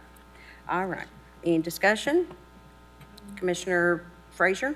Thank you, Madam Chair. Is Jenny Holden still here? I think I saw her leave. Dwight Vandebeek, 400 Main. Director Holden had a family commitment and had to step out. Left me a little bit of information, and I'll be glad to stand in as best as I can. Yes, sir. If you could just tell us a little bit about what our funding goes to with the East Tennessee Freedom Schools. For East Tennessee Freedom Schools, we're recommending $10,000. Their original request was $7,280. It is a summer youth program focusing on literacy competencies, primarily for children that are attending Title I schools. It'll serve 130 children. They've previously been funded through ARPA, and the funds actually would be used to support college students that are providing one-on-one tutoring. Also of note, Knox County Schools is also a financial supporter, the University of Tennessee, the Boyd Foundation, Children's Hospital, Bethel Baptist Church, and Church Street United Methodist, and a couple other Christian ministries. I know there's been some concern, sort of 6 degrees of Kevin Bacon, about associations that they may have, but we've seen no evidence to suggest that there's anything problematic. Good organization doing good work, and we'd encourage your support. Thank you. Thank you. Commissioner Rawls? Freedom Schools is in my district. Now, I've read, it's a summer program. It's a reading program for middle schoolers. Books. That's what they're doing all day. So they're not on video games. And I've read to the kids probably for the last 5 years. I don't know how books hurt people. And so I'm going to always support them. I'm going to support them so much that the executive director asked me to come and teach my entrepreneurship curriculum to them, the same one that I teach over at UT. So I'm going to always support Freedom Schools, and I think that we should support Freedom Schools because it's a great program. Thank you. Commissioner Jay? Thank you, Madam Chair. I've actually also, several years ago when I was on the co-chairing the Joint Education Committee with Ebony Satterfield from our school district, went and read to the children, and I would like to ask the maker of the motion what objection he has to teaching poor inner city students and children how to read. It's the books that they're being asked to read. I think they advocate a certain worldview. It's not Jack and Jill. It's not what's that book? Franklin and the Magic Peddler or whatever. These books have a certain advocacy, and I'd be happy to give money to another literacy program, but I think this program attempts to present a certain view, and I don't agree with it. That's why. Do you know that to be true, Commissioner Fox, or is this your assumption? It's not an assumption. It's something that I've discussed with people. I'm looking at the. Have you participated in their reading groups? No, and I've not. Seen No. what they offer? No, I've not done that. Okay. I would suggest you do that before you make an assertion like that about those people in those programs. Do they have a reading list available online? No, they don't. They offer the Knox County Library books for any person that comes to read. They've taken the middle school curriculum books. They have them set aside. You come in as a reader, you pick from the books. So if you want to talk about Jack and Jill, you read that Jack and Jill book. If you want to read a book about a black woman who was elected to office, then you can read the book about a black woman elected to office. The whole point is it's a reading program. There is no initiative. I would be interesting to hear Commissioner Fox and you, Commissioner Russell, on what books would be inappropriate to read to middle schoolers at Fair Garden and those other schools, and what perspective you think is inappropriate. I think any perspective that promotes the idea of systemic racism would be inappropriate. Okay. That the United States is a country that is currently not from the 1950s. That's a fair statement. The United States was a country that was steeped in systemic racism at that time, but that there is that the current United States citizens are systemically racist and that there is oppression to certain people based upon racial prejudice, I think those books would be inappropriate because I don't think that's true. I think that promotes a certain worldview arising out of critical race theory. Okay. You're a lawyer, so I would hope that you would understand what critical race theory is. I do. And you would not be teaching critical race theory to middle schoolers because critical race theory is a legal term that came out of law schools. It's not a middle school thing. And again, I've read to the kids. I would suggest you go over this summer, go see what books they have. Then you could make the assertion of what books you think are inappropriate. It's as easy as that. Right. Just to respond to what you said, though, I didn't say that they're teaching them critical race theory. I said they're books that arise out that's of what that. That's what you're Go implying. ahead. That's what you're implying. And that implication is wrong. And I'm telling you, it's wrong because I have the experience. See, that's the thing. I have the experience. You don't. Commissioner Jay has gone to read to those kids. He has the experience. You don't. You're making an assumption, and it's a wrong assumption. And you're going to penalize those people from a wrong assumption. And we need to stop doing that. You need to have down and dirty, outright knowledge of what they do. It's the similar thing to the questions you're asking about these other nonprofits. Go meet the executive directors, and you will know what these people do. It's pretty simple. Well, I've done some research, okay? I'm not just speaking from complete ignorance. So that's what I have to say to respond to that. All right, we've got a substitute motion on the floor to eliminate the Freedom Schools that's line item. So we will vote on that first. All in favor? Aye. Oh, Point of order. Commissioner Jackson? Yep. The state ethics requirements state that if you or a family member or a board member of any of these institutions, that you have to disclose that formally. I do not, but in full transparency, my wife is the executive director of CASA, which is receiving money in this budget. So there's nothing that prohibits me from voting, but in full transparency, I want to make sure that I disclose that. Thank you, Commissioner Jackson. Commissioner Fox, do you? Okay, no, just making sure. All right, so we're voting right now on the substitute motion. All in favor?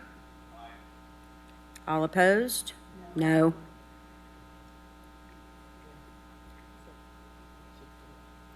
Substitute motion failed. We're now on to the motion, the original motion made by Commissioner Jay, seconded by Commissioner Thompson. Madam Chair, what was the vote count on the substitute motion, please?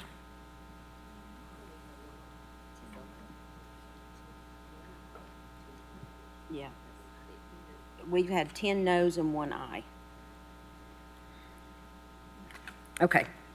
So now we're back on the original motion to approve by Commissioner Jay, second by Commissioner Thompson. All in favor? Aye. All opposed?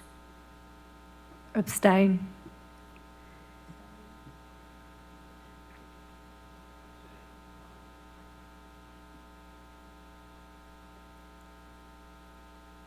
Motion passes. Next item, please. Resolution 902 is amending the Knox County Commission rules, Rule 2, Section D, Responsibilities of the Chair, by adding a new number 5 regarding public comments of the Madam Chair, I commission. think we skipped 34. I'm sorry. Oh, I'm sorry. it's You're right. okay. It's okay. Just right there. It's Resolution 805, appropriating the amount of $2,205,846.33 in opioid settlement funds to nonprofit organizations of Knox County, Tennessee for the year beginning July 1st, 2025 and ending June 30th, 2026. Motion approved. Jay and Thompson. Got a motion on the floor to approve by Commissioner Jay, second by Commissioner Thompson. Any discussion? Was it Jackson? It was Thompson and Jackson. Okay. organize this better. You're hollering at me all at the same time. All right. Do we have any discussion? Seeing none, all in favor? Aye. All opposed? Pass. Russell. 9-2. 2. So 2 passes. 9 ayes and 2 passes. Now we're on to 35. We're on 35. Resolution 902 is amending the Knox County Commission rules, Rules 2, Section D, responsibilities of the chair, by adding a new number 5 regarding public comments in the commission chair when his or her position on an issue is at odds with the official position of the commission. Do I have a motion to approve? Motion to approve. Second. I've got a motion on the floor by Commissioner Hill and a second by Commissioner Durrett. Discussion, Commissioner Frazier. Thank you, Madam Chair. This resolution was presented by Commissioner Hill and passed by the Rules Committee at our May meeting to bring before the full body for consideration. This resolution encourages amending the role and expectation of the commission chair and the commission rules. Commissioner Hill, would you like to elaborate? Yes, I would. Thank you so much. I'd like to start out by thanking Commissioner Jackson for your posts on our public forum. I really appreciate that. That's a very positive way to communicate, and I hope that you all had a chance to read the forum and read my response.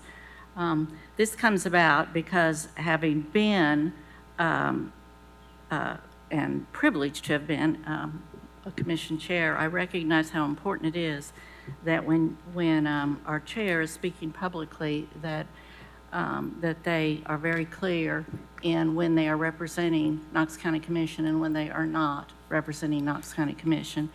As I said on the forum, it's very easy for a reasonable person to have the perception when they are going to a public event and listening to the chair of Knox County Commission speak, that the things that they speak of are in fact representing the commission, because in fact they are elected as the chair and they are in fact representing Knox County Commission. So it isn't about what side of an issue you're on. It has nothing, I repeat, to do with restricting anyone's free speech. You are still free as chair of commission to go and say anything you want, anytime you want, about anything that you want. The only thing this is asking you to do is, if you are in fact introduced as the chair and you are representing yourself as the chair, and whatever you are speaking on in fact does not support the majority of the board by vote, that you make that point clear. So that's my motion that I bring. Thank you. Commissioner Durrett. Thank you, Madam Chair. I just want to kind of piggyback off what Commissioner Hill said and reiterate her points. As being chair and having been have the experience of going to different organizations or meetings or neighborhood groups or you name it during my time as chair, even though I was asked to speak as commissioner, I was always introduced as the chair of commission during that time. And I felt a personal responsibility to delineate myself from that if in fact it was something that commission was or had voted on, and to make my points known if they were different than what commission had said. And so I appreciate Commissioner Hill's voice on this and rule change, and definitely will be supporting it. Thank you. Any further discussion? Seeing none, all in favor? Oh, I'm sorry. Madam Oster. Yeah, if you didn't get a chance, I won't repeat what I said, but, you know, and I appreciate that into the mic. Oh, I appreciate that the intent is not to, is technically not to restrict the speech, but it does present problematic concerns for me. You know, it does restrict speech based on content, because it requires the chair to voice whether this is part of, whether her opinion or his opinion is, you know, agrees with the commission. So I can come up with 100 different examples of what happens when you're walking down a street and Channel 9 News or Channel 10 News sticks a microphone in front of your face and says, "What do you think about this?" And you say, "I disagree." Well, you didn't, disclose that. Or you're speaking to the Rotary Club and perhaps you forgot. And let's talk about fraud and abuse. What happens when the mayor, today, Commissioner Hill is honest and Commissioner Oster is honest, but what about, we're putting something in the record. What about 10, 20 years from now? What if somebody comes in like Crystal Lake, Texas? In Crystal Lake, Texas, their city council members got in and started passing laws and rules to silence the minority, so that way that they could begin taking money out of the coffers. And it eventually ended up with the FBI raiding each of their homes, and only one council member ended up still being on the council. This has real First Amendment issues with me. Courts have consistently held that public officials retain free speech rights. They do. And Absolutely. although, yes, you have the right to say anything, the act of the requirement of asking you to disclose that your opinion is different from the rest of commission and how commission votes is in itself potentially silencing that commissioner and that chair from possibly saying anything. And where is the next rule? Would the next rule state that, Commissioner Jackson is in the minority and he cannot speak out, or he has to disclose that he's in the minority every time? I believe that this is a very problematic thing, and I believe it's a violation of our First Amendment rights of freedom of speech, and I'll be voting no to this. Thank you. Commissioner Russell? I also will be opposed to this. I can see situations where on the spur of the moment you are asked something and you're trying to give a response and you may not give the exact quote, and that's problematic. When the mayor gets in front of the camera and he speaks on the position of the county on something, he doesn't say, and there's this many people out there that disagree with it. It's assumed that there are people on the commission that disagree with your opinion. We have Republicans, we have Democrats, we have conservatives, we have liberals. Anybody with any common sense is going to know that when one of us speaks, we're not speaking for all of us. And just to be honest, just as someone who's new to the commission, most of the people out there in the county don't know who the chairperson is and couldn't care less who the chairperson is. We just want the job done. That's what the average citizen wants, is just to get the job done.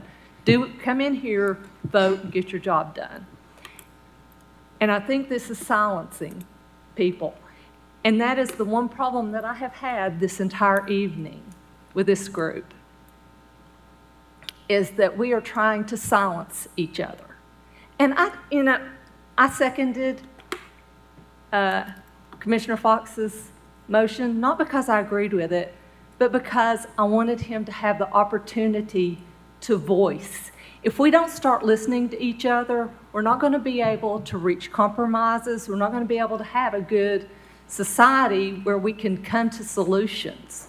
We're going to have a situation where I hate you, you hate me, we don't talk. And that's the problem. That's the problem with our society, and that's the problem with this group. We need to listen to each other.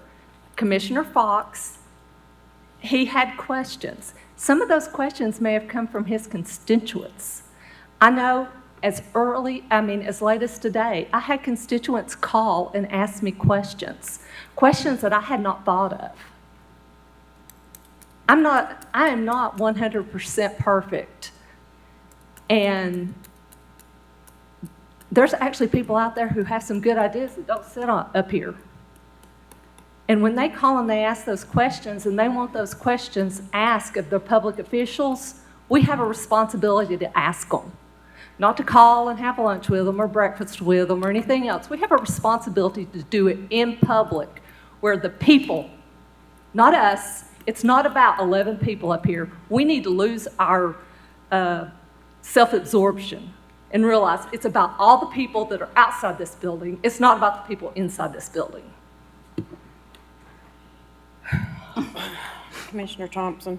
Thank you, Madam Chair. On a national level, when I watch the news and I see like the Speaker of the House or the Minority Leader or whatever, I take it as their opinion because and maybe that's just me, because I understand there's lots of other people and there's lots of different opinions. So in a lot of ways, it's assumed that they don't speak for everyone, and I feel like this is stemmed from other occasions where a chairperson has spoken and maybe the rest of the board didn't agree, and there was dissent and disagreement, not necessarily in this body, but I'm not sure where the benefit is in doing this. So that I appreciated Commissioner Jackson's breakdown and your position on the First Amendment. And so my position, I was conflicted on this because I read both comments on the public forum. And where I'm at is if we do this, then it's a requirement. What's the benefit of that requirement? What are the repercussions of that requirement versus doing nothing and continuing as we are now? As we are now, I don't necessarily feel like it's broken. And so if it's not broken and there are potential repercussions or consequences to taking action, my position is I'd almost rather do nothing and continue on the way we are. That's kind of where I'm at. Thank you. Thank you. Commissioner Lee. Thank you, Madam Chair. I have to echo with Commissioner Jackson, Commissioner Russell, and Commissioner Thompson. I do believe this is a violation of free speech. Anybody that refers has a right to their opinion. So this commission only needs 6 votes to vote for a budget, for a chair, anything that we vote for. Doesn't mean the whole commission agrees with it. So I'm for less government, and if we're going to say you hold an office, you're not allowed to your opinion, I disagree with that, so I will not be supporting this. Thank you. Commissioner Jackson? Yeah, just one last comment. I would support this under the following assumption, is that if we could have a legal opinion written by a constitutional lawyer to opine on this. Commissioner Hill?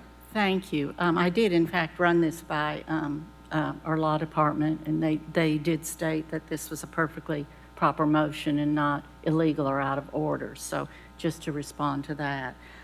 To respond to you, Commissioner Thompson, you are correct. This is as a result of something that happened on a neighboring body of ours. And the reason that we are even here is because the action, whether, and I'm not talking about what was said, I'm just talking about the action itself, was a horrific embarrassment to that board, to the Board of Education, because the majority of them did not vote the way that the chair presented herself in them voting. If you don't believe for 1 minute that they weren't embarrassed and that they did not feel misrepresented, I just encourage you to ask them. So that is in fact what has resulted in all of this. Sometimes it's better to not always be reactive, be a little proactive. And as Commissioner Fox is so famous in quoting me from time to time, I would like to read what he has posted on forum about ethics, in fact. When he says, a legislative initiative should not always be reactive to something that has happened. It is better to have guidelines in place as a precaution rather than a reactionary measure put in place as a remedy. An ounce of prevention is worth a pound of cure. And that is exactly what I'm attempting to do. You know, this isn't about the mayor. This isn't about our chief of staff. This isn't about, our president even. This is just about if you are fortunate enough to have the confidence of 10 other commissioners and be elected to represent collectively this body, that is a huge responsibility. If you do not realize how many times you will be asked outside of what you normally are in your own district to speak to people, to speak to groups. You know, if you don't think that you can carry the responsibility of merely clarifying that your opinion or what you're stating is in fact not the will of the board, but this is the way you feel about it, if this is something that you feel like is too difficult to do, then if we place this as a rule, then just don't run for chair. I mean, I just do not see that this is a difficult requirement. And I personally don't want anyone on this board as our chair going out and speaking to any body with the presumption that what they are saying is in fact representing the collective body if we have in fact voted that no, that is not the way we feel, simply because that chair happens to have a different opinion. I'm not saying they can't say their opinion. They can say all that they want. So because of that, I am trying to be preemptive so that what happened to our school board will not be allowed to happen in commission. So it is, in fact, just an ounce of prevention. If you're elected as a chair to represent us, then represent us and represent the collective body of the board when you're speaking as the chair of this commission. Thank you. Thank you. Commissioner Thompson? Thank you, Madam Chair. Commissioner, I do agree with you. I think the point, not the point, but I would reference the actions have consequences. And if someone in that position were to put themselves out there and say things as a representative of the body that are not representative of the body, I think we saw in real time the political consequences and that those actions have. And so one should have the wherewithal not to take certain actions. And I don't know that,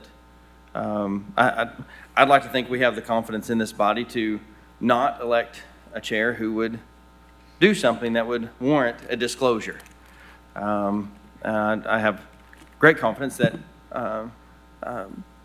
Charlie Oster would not do something like that. So I'm having a hard time understanding the need. I'm not saying it's bad. I'm just trying to understand where we need the need for this, because there could be like a pitfall if somebody misspoke something, but was quoted or reported as representing the commission, but they forgot to disclose, or some of there are ramifications for not doing it as a mistake. Not that they would necessarily go out there and make a grandiose presence representing the board that was contrary to what we stated our previous opinion. So that's where I'm at. I just don't necessarily see the need for it, just because there are consequences. There's not necessarily consequences if we don't. That's what I'm seeing, where there aren't consequences for the body. There is for the one who does it, and so I think, yeah. There you go. Thank you. Commissioner Fox? Thank you, Madam Chair. I fall in line largely with what Commissioner Jackson says, and I made a post on the forum along those lines. But just to respond, I'm not against the spirit of this, Commissioner Hill. I just think that it could be easily addressed by, if somebody's a chair person, they simply say, I'm not speaking as the chair of, the commission or the school board or whatever. I thought that had been done. I have not looked at the video. So if the resolution was more along those lines, I might be in favor of it, but I think I would call it almost void for vagueness, and I share a lot of the concerns that Commissioner Jackson raised. So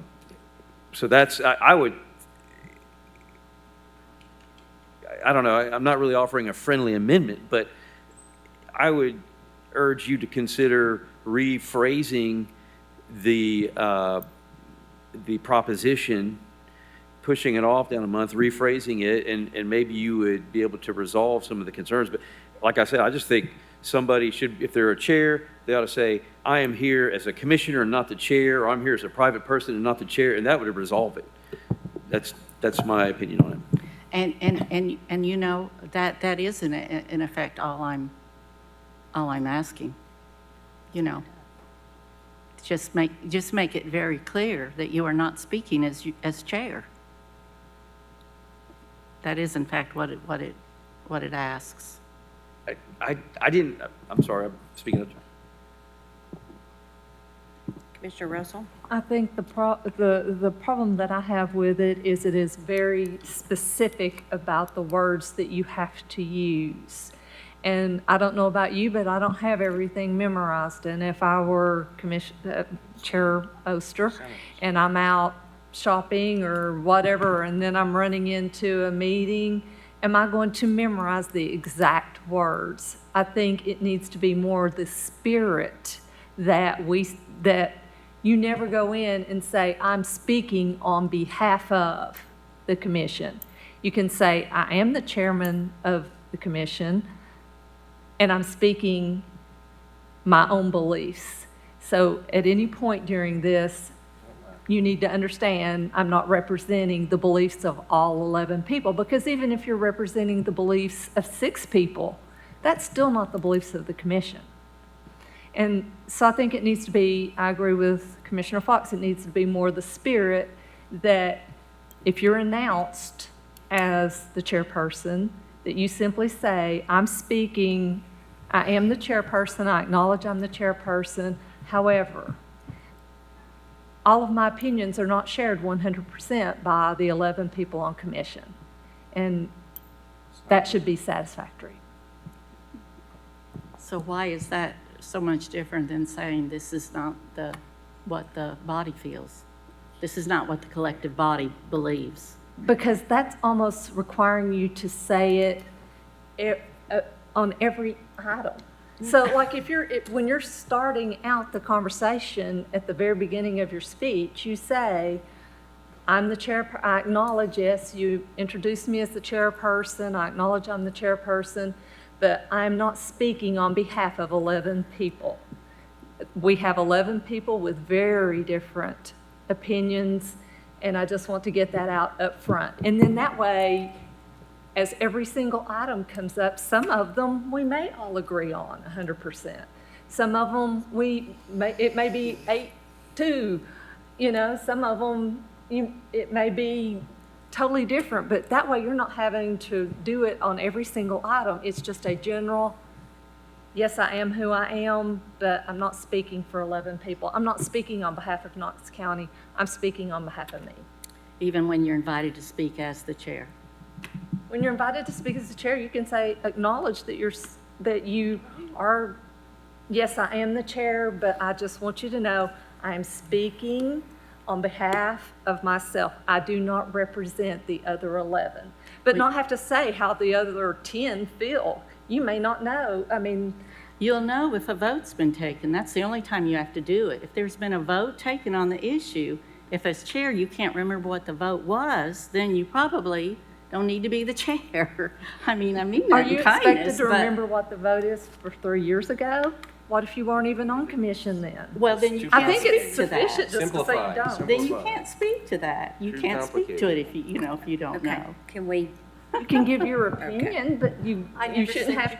Commissioner Durrett? Yes, you can. Thank you, Madam Chair. I'm just going to read the addition to the rule. When speaking publicly, if the chair's views on an issue are at odds with the position of the commission as expressed in a vote on said issue, the chair shall state in his or her public comments that his or her position on the issue is at odds with the official position of the commission.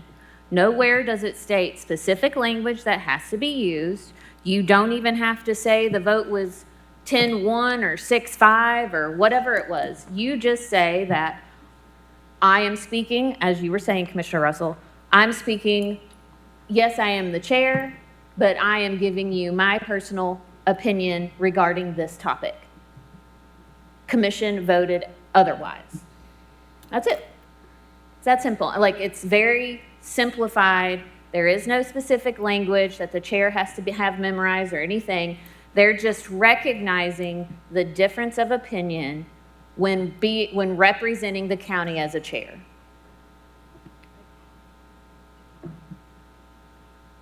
All right, Commissioner Russell, we've got some other people that want to talk too, so that have questions. Do you have one more statement?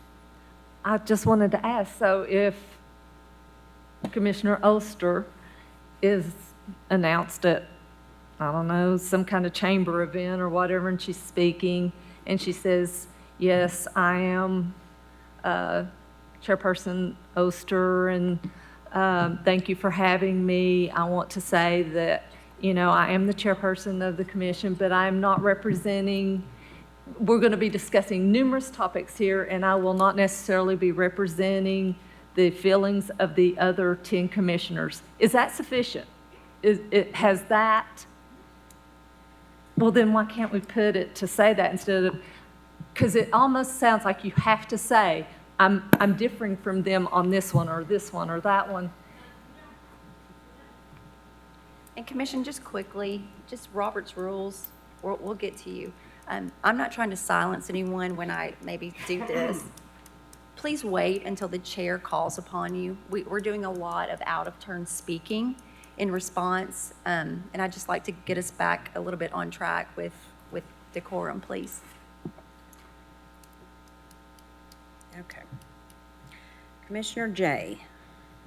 Thank you, Madam Chair. I also think keep it very simple. Just read what is in the red lines.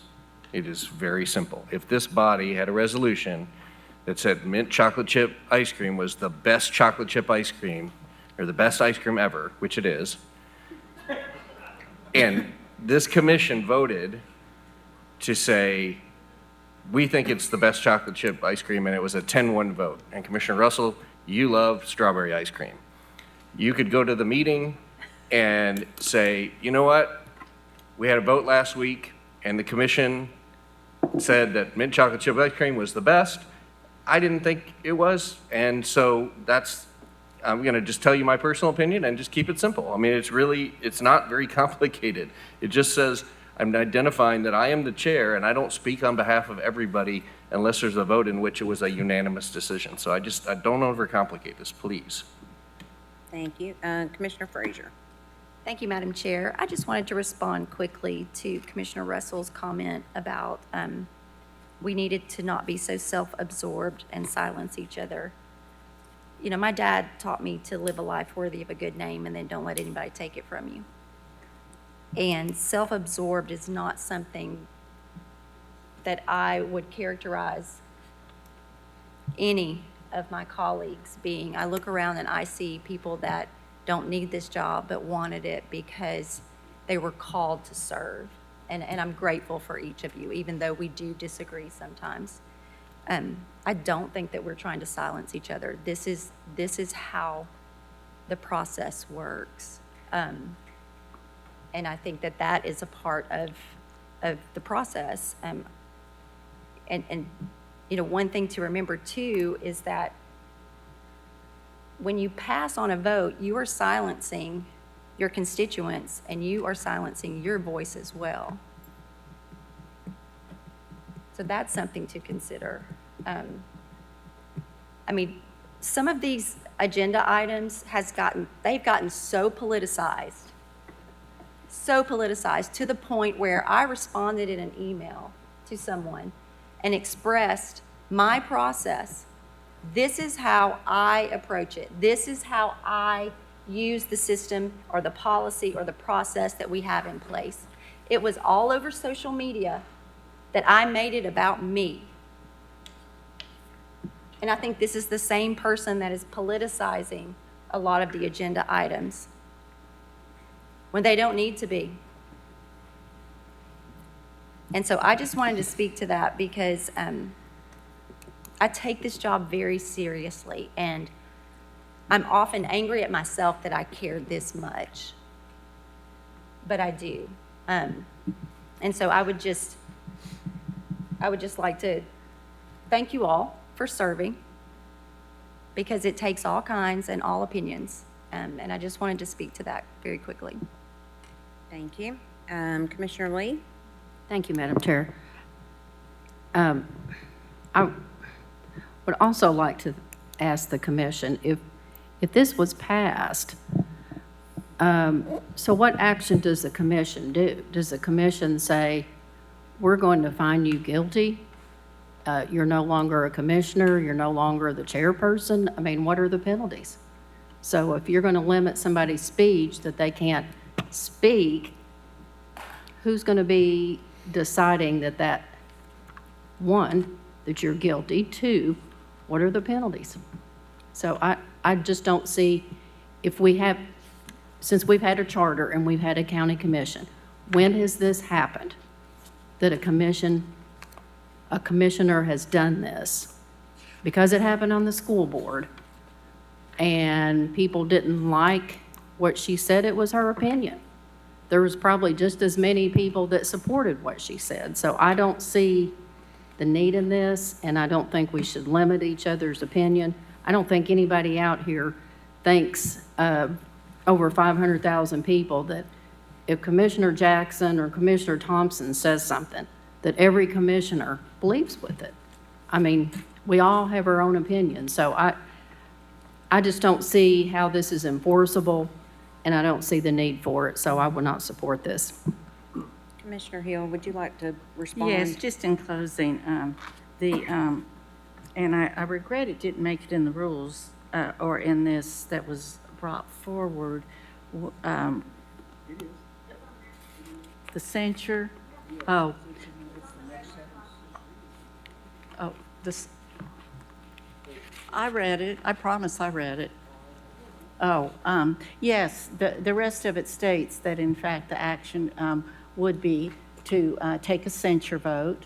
This is very common with legislative bodies. A censure vote does not kick anybody out of anything. It merely states, as we've seen happen in our own Congress, that the behavior of one was not satisfactory to the behavior of the majority. So that is in fact an action that collectively and it would take a majority vote. In fact, it would take a 2/3 vote of the commission to be able to do that. So this isn't something that could be easily railroaded. And then the other possible action is it would not be the chair in this case, it would be the vice chair then could review any appointed committees that the chair might sit on and take action accordingly, whether they wanted them to continue in those committees or not. So that in fact would be the consequence. You know, I hope it never ever happens. I would have never thought it would happen to begin with. But again, going back to Commissioner Fox's, sometimes an ounce of prevention is better than waiting and reacting after the fact. Thank you. Thank you. Thank you. Commissioner Thompson.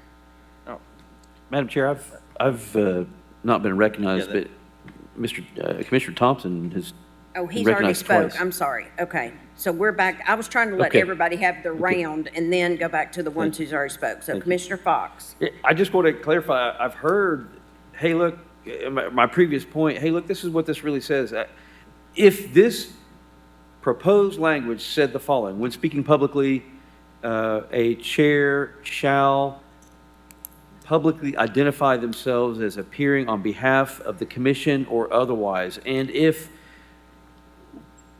a commissioner is appearing as chair and misrepresents the official position of the commission, then I would support that, but the way this reads, it makes it so that if a chairperson says, I believe X, Y, and Z, and the commission 10 years ago voted ABC, why? Somebody can go back and say, you were speaking as, you misled everybody, because, 10 years ago, the commission said X, or said ABC, and you said X, Y, Z. That's my concern. It's a trap for the where it could come back to bite somebody, and so just make it easy. Just, if you're appearing as chair, then you have to clearly identify whether you're speaking as a chairperson or just a commissioner or a private person. That's why I can't support it, because I believe there's a conflict between that in my not highly esteemed opinion. Thank you. Commissioner Thompson. Thank you, Madam Chair. I'd like to go back to Commissioner Jackson's initial public forum, because I feel like we've had a lot of debate and a lot of his reasoning behind not necessarily supporting this, but got lost. I guess this question would be for Director Moyers. How many votes does it take to remove a chair? I don't know that it's ever been, I'm sorry? I don't think we have any rule that covers it. I can't remember a time it's ever been done. Okay, because and I know we're referencing the school board's actions, but if, well, I know this is us, but it's in response to something a separate body did, something that this body has never had to deal with before, and hopefully we never do. But if this body were to come across that situation, it seems very clear to me we could just say, no, that was completely out of line. You've lost your confidence in this body to be chair. We have a new chair, and those would be personal consequences. But just to, I don't know, we've not run across this before, and it doesn't matter whether I agree or disagree with what happened in the separate body. But even though it was in that situation, I think it was, and my memory's not great, but I do feel like it was perceived as a personal opinion, but yet it was still the chairperson of that body. So whether it was disclosed or not, the actions didn't agree with the body and many people too. So I think the ramifications from an action like that should be held within the body and the public, and those are personal consequences, or ramifications, not something we have to address in this, because those consequences were real whether we did this or not. And so I think restricting his speech in any way it just creates the pitfalls where there could be ramifications that are unintended. So. Thank you. Commissioner Jackson. Ernest Hemingway once wrote, when asked, how did you go bankrupt? He said, a little bit at a time and then all at once. I would draw a parallel to losing civil liberties, that civil liberties are lost by losing your freedom of speech little bit by little bit and then all at once. It doesn't require a Reichstag movement to lose it all at once. It happens by little bits. We talk a little bit about, the language of this. This is an absolute, this is not a negotiation for me. Any restriction, implied or explicit, is a no-go with me. I don't think that there needs to be any kind of negotiation on this. It's just a no vote. This is a clear violation of the First Amendment. Thank you. And last comment, Commissioner Frazier. Thank you, Madam Chair. Well, that might have debunked my question for Commissioner Hill. I was going to say there seemed to be a hint or a sentiment of of support if the language was different. So my question would be, would you be willing to maybe postpone for 30 days and offer amended language? Or if not, that's fine as well. I just wanted to ask the question. Thank you, Commissioner Frazier. It's not that I have any objection to that, but what I don't understand is this is not telling anyone they cannot speak or say anything. I don't know quite how to reword it, because it clearly says you can say whatever you want. I mean, that's where my difficulty lies. It does not restrict you from speaking your mind at all. So this gets back First Amendment, restricting speech. It restricts nothing. It restricts nothing. You can still speak as freely as you choose. So, no, I'd rather just close it up tonight, and it either is a yay or nay. Thank you. Okay. Okay, Commissioner Thompson, real quick. Thank you, Madam Chair. Very quickly, I meant to say this a second ago. It feels like we're punishing ourselves for actions of someone else. Someone else misbehaved. Now we're putting restrictions on ourselves. This body has not behaved. Our chairpersons have not misbehaved. They haven't misrepresented us in any way that could be construed as malicious or contrary to what this body would disapprove of. So, thank you. Commissioner Durrett? And to your point, Commissioner Thompson, no chair of school board had done it either.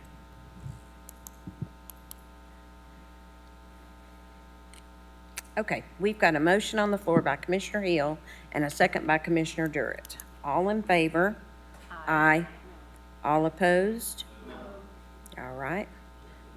We will do a roll call.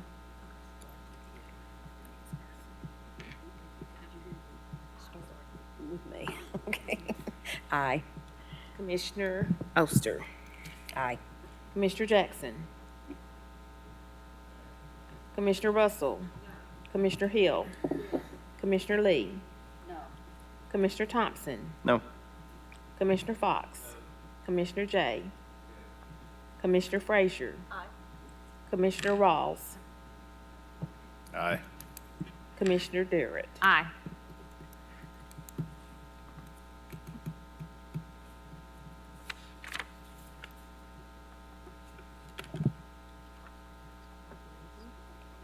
Vote was 6-5, and it passes. All right, I hate to do this, but we need to take a short 10-minute bathroom break, so we'll be back here at 7:53. All right, we are back in order. Madam Clerk, will you read the next item, please?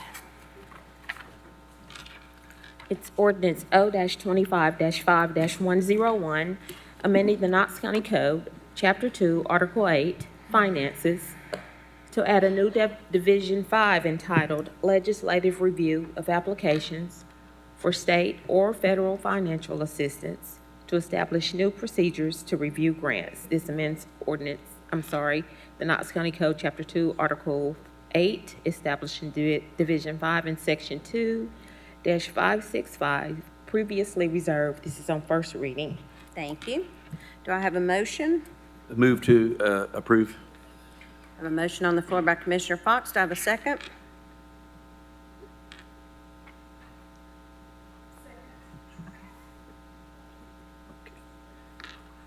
Yeah. All right, discussion. Commissioner Fox? Thank you, Madam Chair.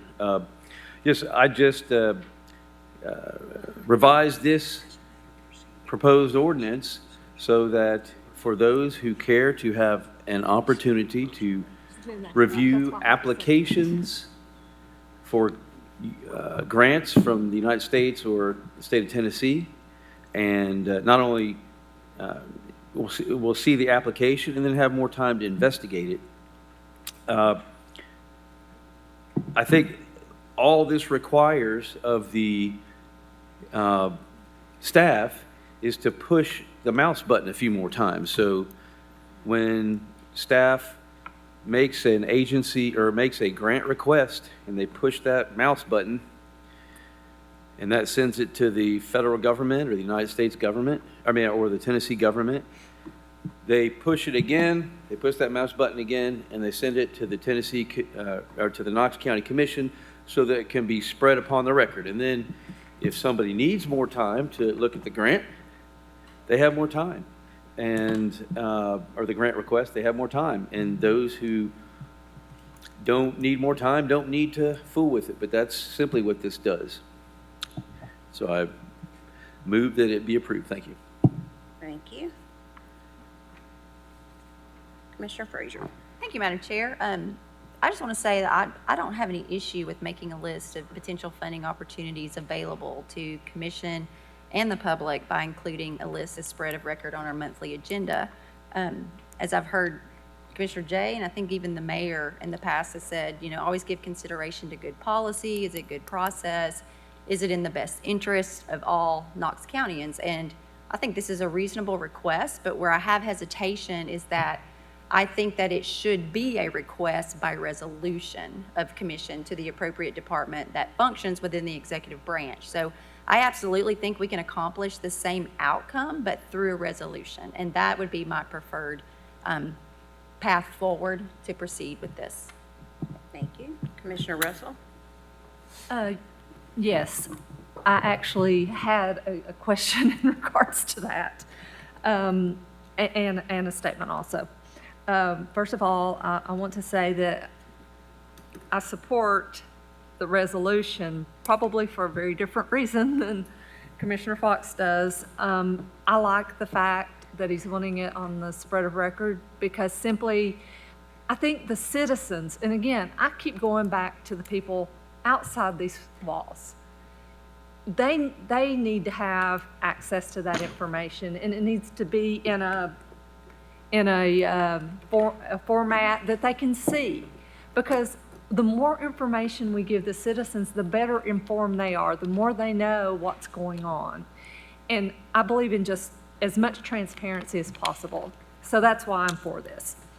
But I did have a question about the difference between an ordinance and a resolution. My understanding from the limited conversations I've had with the various commissioners, a resolution is only good for a set period of time, but an ordinance is forward forever. So it would not only apply to this commission, but to all future commissions. Could I just have Mr. Moyers, could you just kind of explain the legalities? Generally, a resolution is a one-time proposition that's sort of the sense of the county commission on a particular issue. So that's usually like the approval of a contract or something along those lines. Ordinances are more laws that are aimed at the general public for the most part, sometimes at the general county. I think this could be done either way, but I think it's at the behest of the body. But maybe the biggest difference is that when it goes in an ordinance, it goes into the ordinance book. Resolution's always there. It can be forgotten in the future. One thing that can be done is incorporated into the commission rules that will be part of the commission agenda every month. And that would probably be a good intermediate step. You enshrine it in the commission rules. The executive branch will know it is a part of the agenda, it is an expected part of the agenda, and that would work. That would work well, I think. Thank you. Commissioner Jay. Thank you, Madam Chair. I just have a question for the sponsor of the proposed ordinance. Commissioner Fox, you'd mentioned earlier in our earlier discussions that the city, some examples of how the city kind of does it better in the budget process. For what you're trying to achieve here, the city of Knoxville does structure things in a different way. They actually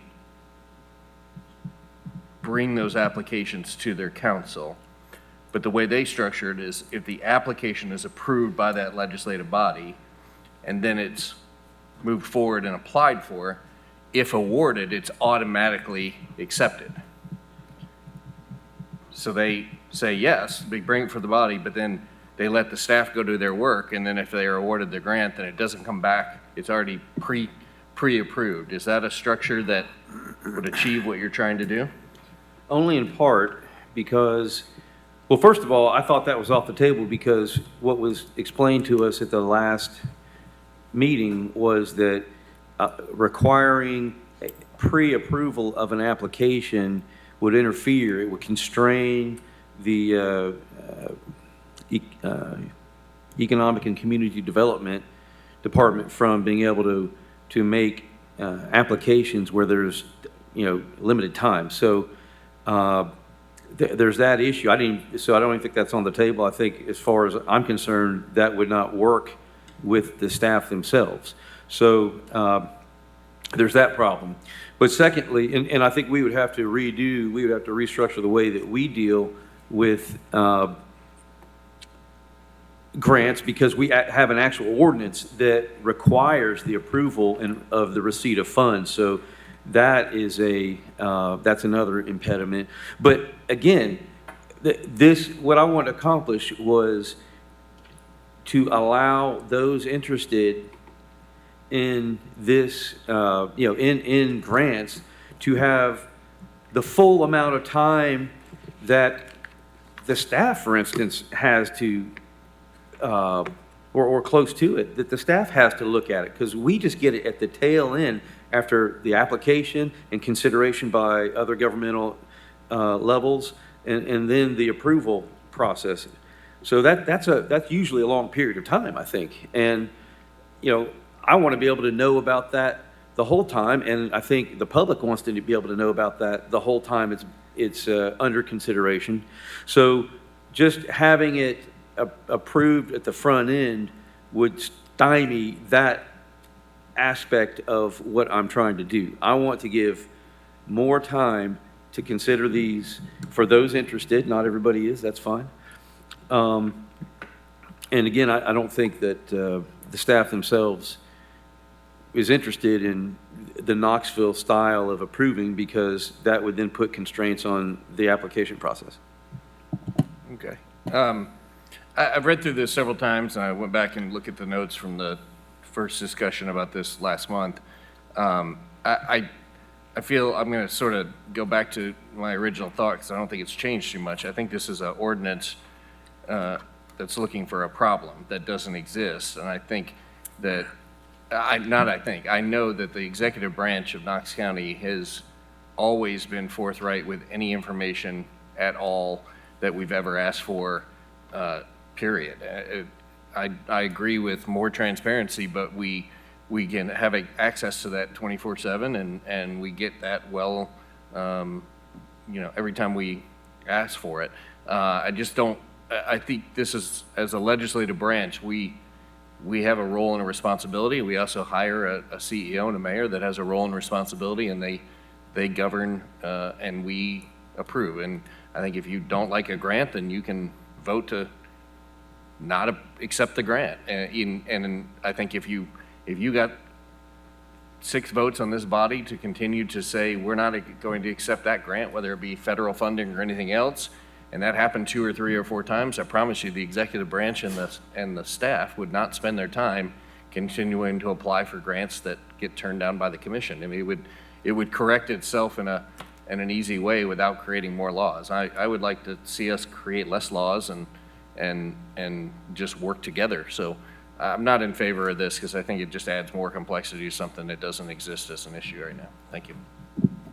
Mr. Van de Veen, you've kind of stepped down here. Would you like to address anything that has been said? Thank you, Madam Chair. Just very briefly, I just wanted to, again, reiterate, and I think Commissioner Fox, as the sponsor, knows, we do not object to providing this information. We'll go ahead and start with the June agenda, posing it on the spread of record. Commissioner Jay, I actually would be a bit more concerned about the city model, because one of the things that I wouldn't want this body to lose sight of is these contracts always come back before you, and there are occasions where the terms and conditions in the granting process may look slightly different at the contract stage than they do at the application stage. So in that sense, when you approve the final contract, you are approving what the county is obligating themselves to and what the granting authority is obligating themselves to.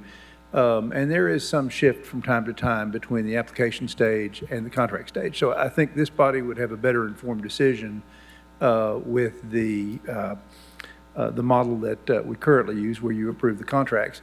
I particularly like Mr. Moyer's suggestion as far as rules, because if this matter went, if this matter ultimately ended up before the Rules Committee, it might give us a chance to have a little part of that discussion. There are occasionally things that will come before this body as grants that don't actually involve an application. So we would still want you to know, but for instance, emergency rental assistance was based on population, as was ARPA based on population. So the federal government announces that you're going to be eligible for these funds.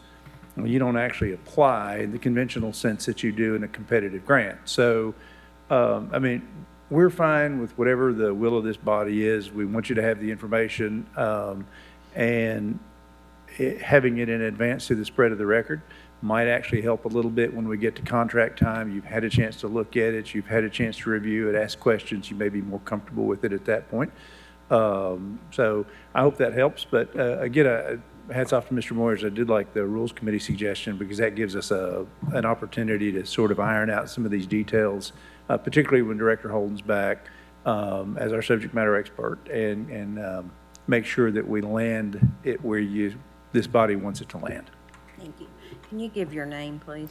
Sure. Dwight Vandervate, 400 Main Avenue. I made the mayor do it, so I'm definitely going to have It's to make okay, you and do I'm it. just trying to hurry, because if I make this meeting any longer, my colleagues have promised me I'm not safe getting home tonight, I'm so. sure. I'm sure. Thank you, Mr. Vandervate. Commissioner Lee. Thank you, Madam Chair. I just wanted to say to Commissioner Jay, you said you don't support this because it's a problem that doesn't exist, but you supported a rule that we didn't have a problem with, and then you said you're not in support of more laws, but you supported a rule. So to Commissioner, sorry.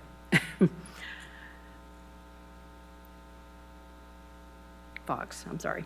My mind went blank a sec. I just wanted to ask, is your intent, because you said to those interested, that this wouldn't be something that the commission would be, you know, reading? It's just to the people on the, is your intent to just the people that are interested in read it? You're not saying the whole commission's going to vote on whether they can approve a grant? Can you explain that? Yes, yeah, I'll try to clarify. Originally, I thought that the commission both approved the front end and the back end, the application. In other words, saying to the staff, okay, you can go ahead and apply for this. And then we would still have the same procedure for the contract, as Chief of Staff Vandervate just said, okay? But then it was raised, hey, you know what, this is going to create a problem for us, because these grants, sometimes they have a very tight time frame, and we might have to apply for a grant before the next commission meeting. So, you know, that doesn't work for us. So the compromise is, okay, fine, just let us know when you apply for a grant, and that way it still accomplishes my desire of having oversight and being informed about this on the front end, instead of just getting it at the tail end and approving the contract. But it also does not create a constraint on ECD to pursue these grants, right? Everybody can be happy under this particular compromise that I created. So that's it. And I think it does, by the way, there is a problem that exists. The problem that exists is that not only I, but anybody who is interested in these grants, they don't know about them. They don't know the application. It's not there. This provides an easy way for not only commissioners, but the public to see what's going on. And there might not be a big audience of people who are interested, but there's an audience. And so I think this accomplishes everything. And I'll say, I do have another comment, but that's my answer to your question. Commissioner Russell? I just want to make sure. So the grant application, if we could get it before it's filed, or even if there was a deadline, so we get it after it's filed, it will be attached to the agenda so the public can see it.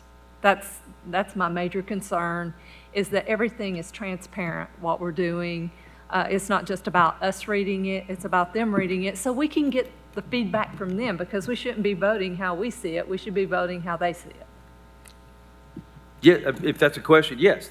Again, the intent is to just spread it upon the record, and everybody can see it. They can see the application. They can see what program it's applying for. All that's known on the front end. There can be oversight, keeping tabs, and then just the regular procedure at the end. Mr. Van de Veen, would you like to respond? Not entirely sure. The mechanics of this might be just a little bit of concern. Where we post it, where the application lives, that sort of thing. We don't have any objection to it, Commissioner Russell. I just want to make sure I don't commit us to do something that we find logistically is extremely difficult to do, or ends up creating a large amount of work for Mr. Webb in IT. If we're I know a dashboard had been mentioned. A dashboard is actually a pretty labor-intensive approach for us. So the applications themselves can be quite long. A little bit of time to think through this and perhaps come up with a summary, because you will eventually, when the contract comes, you'll have everything, right? I mean, it's the full body of the record. We'll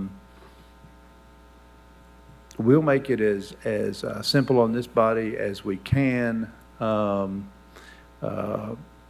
I could use a little bit of time to think about how that might actually work. It's not an objection, it's more a concern over just making sure we can get it right. Thank you. Commissioner Thompson. Thank you, Madam Chair. After meeting with Director Holden, I feel like staff has been incredibly accommodating and agreeable to making the information available. I would tend to agree that it would seem to fit more as a resolution instead of an ordinance. Especially after talking with Director Holden, where the vast majority of the grants that we apply for are, for a better term, formulary. We qualify for them because of our population size, our demographics, whatever it may be. Very few of these are actually competitive grants that we are competing for. And so if it's something that we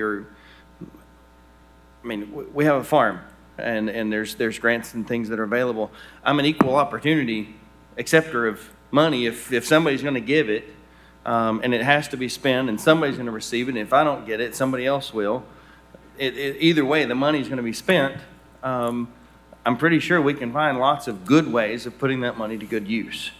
And so knowing that the vast majority of those are formulary, we're not actually seeking competitive grants that we're going to have to spend an incredible amount of time on to customize whatever we need to do in that application to make it fit. And then contractually, we're trying to figure. I don't see why a simple spread of record through a resolution isn't more suitable. And staff seems to be very agreeable to it. I said, oh yeah, we can certainly do that. That's my thought. Thank you. Commissioner Durrett? Thank you, Madam Chair. I don't even think we need a resolution to do it. It would really just be a rules change to add it to our agenda portion of our rules section in, which references an agenda, and we can just either add a section that is specific to spread of record, or we can just add it into one of the parts under Rule N for agenda. And so that's why I will not be supporting this as an ordinance. Thank you. Commissioner Hill? I really, I'm asking Director Moyers, I kind of echo what Commissioner Durrett said, and I believe I heard in the beginning that you thought just a rules change would accomplish this. Is that correct? An ordinance is like a law. It's kind of like using a shotgun. A resolution can get lost over time. If you put it in your rules, it's there for everybody to see. It's got some permanence to it. I think that's really probably the optimal way to go about it. Okay. If you have no objection, I'd like to make a substitute motion that instead of making this request an ordinance, that we make it a rule and have it, and take it to Rules Committee for review. Okay. I've got a substitute motion by Commissioner Hill. Do I have a Second. second? Was that Commissioner No, it was over here. Rawls? Y'all do sound alike when it's coming at me like that. All right. Point of clarification, Madam Chair, for the law director. Is that a proper motion for if we do end up changing the form of it from an ordinance to just a rules change?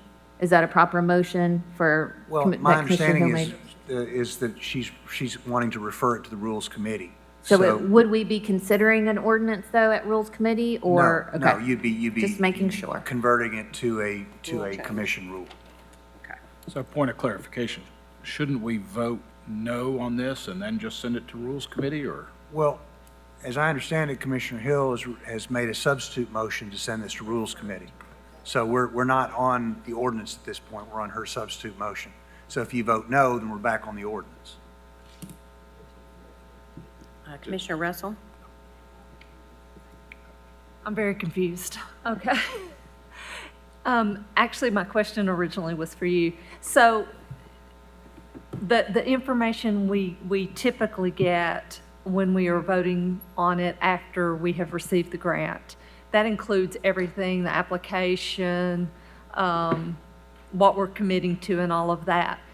How much of that do you typically have up front that you could provide? Again, my concern isn't as much about, well, I mean, obviously I actually read them, but my concern is more that the constituents have full transparency about what's going on. And they're able to look at them in advance and decide in advance, okay, this is what they're going to be agreeing on. This is what it's about. Do you feel like most of that could be accomplished? I do, Commissioner Russell, and I think it's a fair question. I wish I could make it simpler than it is, but one of the things I want the body to understand is that this universe is highly varied. So we have, and this, Commissioner Thompson alluded to this, we have competitive grants where you have an application where you're stating your case as to why funding Knox County, Tennessee for this initiative is better than funding any of the hundreds of other applicants across the country that are competing. But you also have, for instance, in Mr. Parton's shop, a whole bunch of grants that come before this body with a grant contract for which Kevin has fundamentally never applied because, as you know, as Commission knows, we run one of 6 local health departments in the state of Tennessee. The balance are run by the Tennessee Department of Health. And so they will ship funds to Mr. Parton to provide services that they would ordinarily provide through a state facility somewhere else in rural Tennessee. You're going to see a grant contract. I don't know that you would ever actually see an application. So what I can't tell you is that they're all the same. They're not. They're highly varied depending on the funding source, whether it's competitive or non-competitive, whether it's formula, whether it's state or federal. So I can commit that we'll send you everything we got, but everything we've got is going to be highly variable.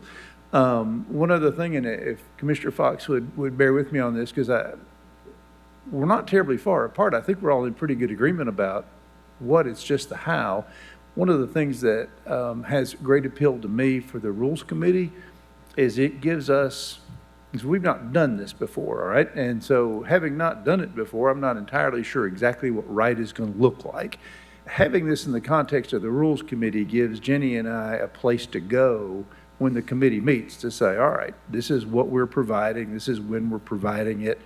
Is this consistent with what your expectations are? Or here's something that we recommend that we tweak for whatever reason, but it gives us a context and an environment in which to have those conversations about what we're providing, how we're providing it, and if it's meeting the needs of commission. So that, again, that's another reason Rules Committee gives us a place to go. Commissioner Rawls. Yep. Thank you, Madam Chair. For Mr. Moyers, just a little clarification for me.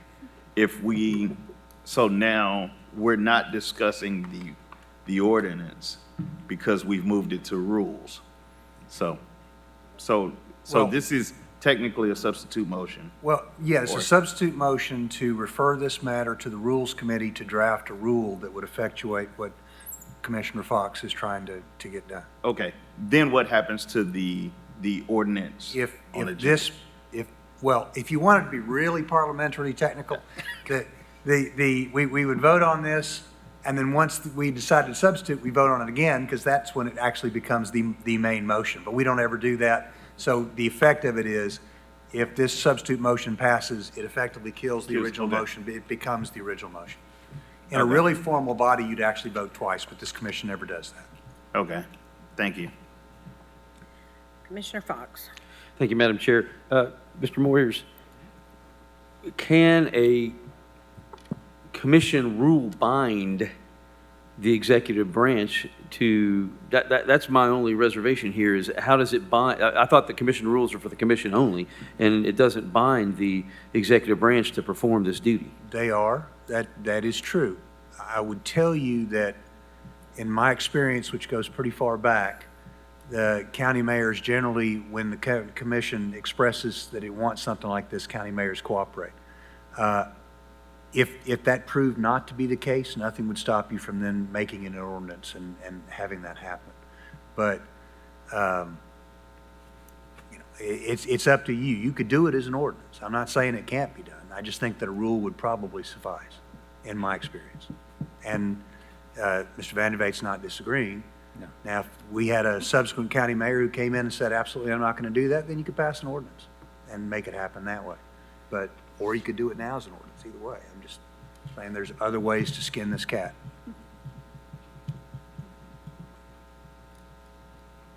And what, I have another question. Does a resolution have a shelf life? It doesn't have a shelf life as such, but it is generally used to express the county commission's feelings on a matter of moment. Okay, so for example, every one of these where we're approving contracts, those are resolutions because it's a discrete, distinct act by the commission on a particular subject. If you did a sense of the commission resolution or an honorary resolution, again, you're aiming at one particular item. Ordinances are effectively laws. They're local laws. Right. And so they exist, just like the approval of a contract exists forever. They exist forever until repealed, but they get published in the code book. Usually we use them for things that are aimed at the public, but they can also be used for things that deal with governments, like some of the resolution or ordinances that you cited earlier in the discussion about the budget. So, I don't know that one is preferable to the other. The ordinance has more power, certainly. Right. Again, the question would be, do you need that much power to get this done? And I know that's up to the body. I don't know. But I think in my experience, maybe somebody else has a different memory. I can't ever remember, except maybe one time, it was under very, very different circumstances, where a county commission said, we want a thing, and the county mayor said no. I've just never seen that happen, especially on something like this where the mayor's right hand is telling you that we're happy to do it. We just want to figure out, what we're going to do and how best to make that happen. So, Right. I do have a question for Chief of Staff Van Vaete. If the mayor and the staff are willing to comply with this voluntarily, what objection does the executive branch have to just making this an ordinance? A couple things come to mind, Commissioner. An amendment to the code isn't to be entered into lightly, and it isn't that this is a light matter, but it is an oversized solution to the request would be one. Also, we talk about this a bit in our office, and we view it a little bit differently, and doesn't make us right, but it is our perspective. One of the things that we try to be careful about is actually not binding our successor, because we know in 15 months there is in fact going to be a new mayor. And he or she may want to govern somewhat differently than we do. So we actually go in sort of an opposite direction and try not to bind our successor in ways that we think might constrain them differently than they may see fit to govern. So, I mean, look, at the bottom line, the directors, technically, there's nothing in the code that requires them to appear at this meeting, but they're going to be here every month because they want you and all your colleagues to see the work they're doing. Quite frankly, they value your opinion and your approval. Similarly, we're going to provide this, whether it's through an ordinance or resolution or rules committee, or you just stand at the gate and ask. We're going to do it. But I will tell you candidly, I think the solution is a bit oversized in this particular case. There are probably times and circumstances where I think an ordinance is absolutely appropriate. I just respectfully don't think this is one of them. But we're going to provide it, and we'll start in June. Like I say, there are a lot of grants, many of which we don't really apply for, but end up in the form of grant contracts. It'll take us a little while to sort through all of that and get it into a format where I think everybody feels comfortable with it, but we will get there. All right. The other, okay. When's, Madam Vice Chair, when's our next Rules Commission meeting? Commissioner Fox, it's Monday, July 28th at 1 p.m. Okay. All right, thank you. Commissioner Russell. I just wanted to state for the record that I will be supporting the proposed amendment and doing this by rule. I have repeatedly said up here tonight and said that I think everyone deserves a voice and a place at the table and should be able to ask the questions and speak their mind without being shut down. And that includes you. And that includes all the departments. And I think in that case that we deserve, that you guys deserve, we deserve to try to work together. We're going to make better progress when we work together instead of against each other. And so that's why I'm going to be supporting what you suggest. Thank you. I can assure you the staff wants to get this right across the board. They value the opinion of this commission, each and every one of you, and they want to get it right. They work hard at it each and every day. Thank you, Mr. Van de Veen. Commissioner Fox? Yeah, thank you, Madam Chair. Just one last thing. I wanted to state that after deliberation, I consider this to be a friendly amendment. All right, so we've got a substitute motion on the floor, and we're going to be voting to move this to Rules Committee. And that was made by Commissioner Hill and seconded by Commissioner Rawls. So all in favor? Aye. All opposed? The ayes have it. All right, we have no public forum items. Other business, we do have education series Thursday, May 22nd at 3 p.m. It's going to be with the chamber in the commission conference room upstairs, 640, right? Okay, my brain hadn't completely fried. Madam Chair, when did you say that was? May 22nd on Thursday. Yes. Plenty of graduations going on, so to all of our graduates who's graduated so far, congratulations. Good luck to you, Miss Olivia, as yours is coming up on Thursday. Memorial Day, don't forget to be very thankful and appreciate our veterans and our military. Let me just go over something real quick. If everybody just settle down for just a sec. We look like we're getting out of class. We've had probably the most robust and emotional charged discussion that we've probably had really in a long time since I first got on, probably. We all have different opinions. We come from different districts. We come from different walks of life. And the fact that we argue and the fact that we get passionate about things is because we care, but it also means that it stops right here. And that's what democracy is. So you need to be able to put on your big boy and girl pants and get over the feelings once it's done here and move on, because none of us are trying to be against each other, and nobody is ever trying to shut anybody's voice down, Commissioner Russell. And I'm sorry that you feel that way, but we don't agree with Commissioner Fox on some things, and that doesn't mean we're shutting his voice down. We just don't agree with it, and that's okay. That's called democracy. So that's what we want in this country, and we want a strong democracy. So I just wanted to say that because that felt like that was kind of lingering there, and we needed to move that on. Commissioner Fox, do you have something? I do, Madam Chair, and unfortunately, it's along these lines, but I felt I didn't get a chance to respond to some comments that Commissioner Jay made on the record, and I feel like I have to respond to those because the debate was cut off. But Commissioner Jay, the reason you haven't seen me at some events is because you haven't been at some events. And I believe that the impression you left was I was completely abdicating my role as District 9 Commissioner in attending commission events. I've attended many events that you haven't been at. And so I just have to clear that record, that I object to the impression created. And I know we all get carried away in what we say, and that may be the explanation for it, that you were painting with perhaps an overly broad brush. But I do attend events. I do prepare. I have, many times carried notebooks into these commission meetings with preparation. I routinely work till 10 o'clock at night, and I work on weekends. This is the application said part-time, not full-time. And if you can work full-time on this, I applaud you.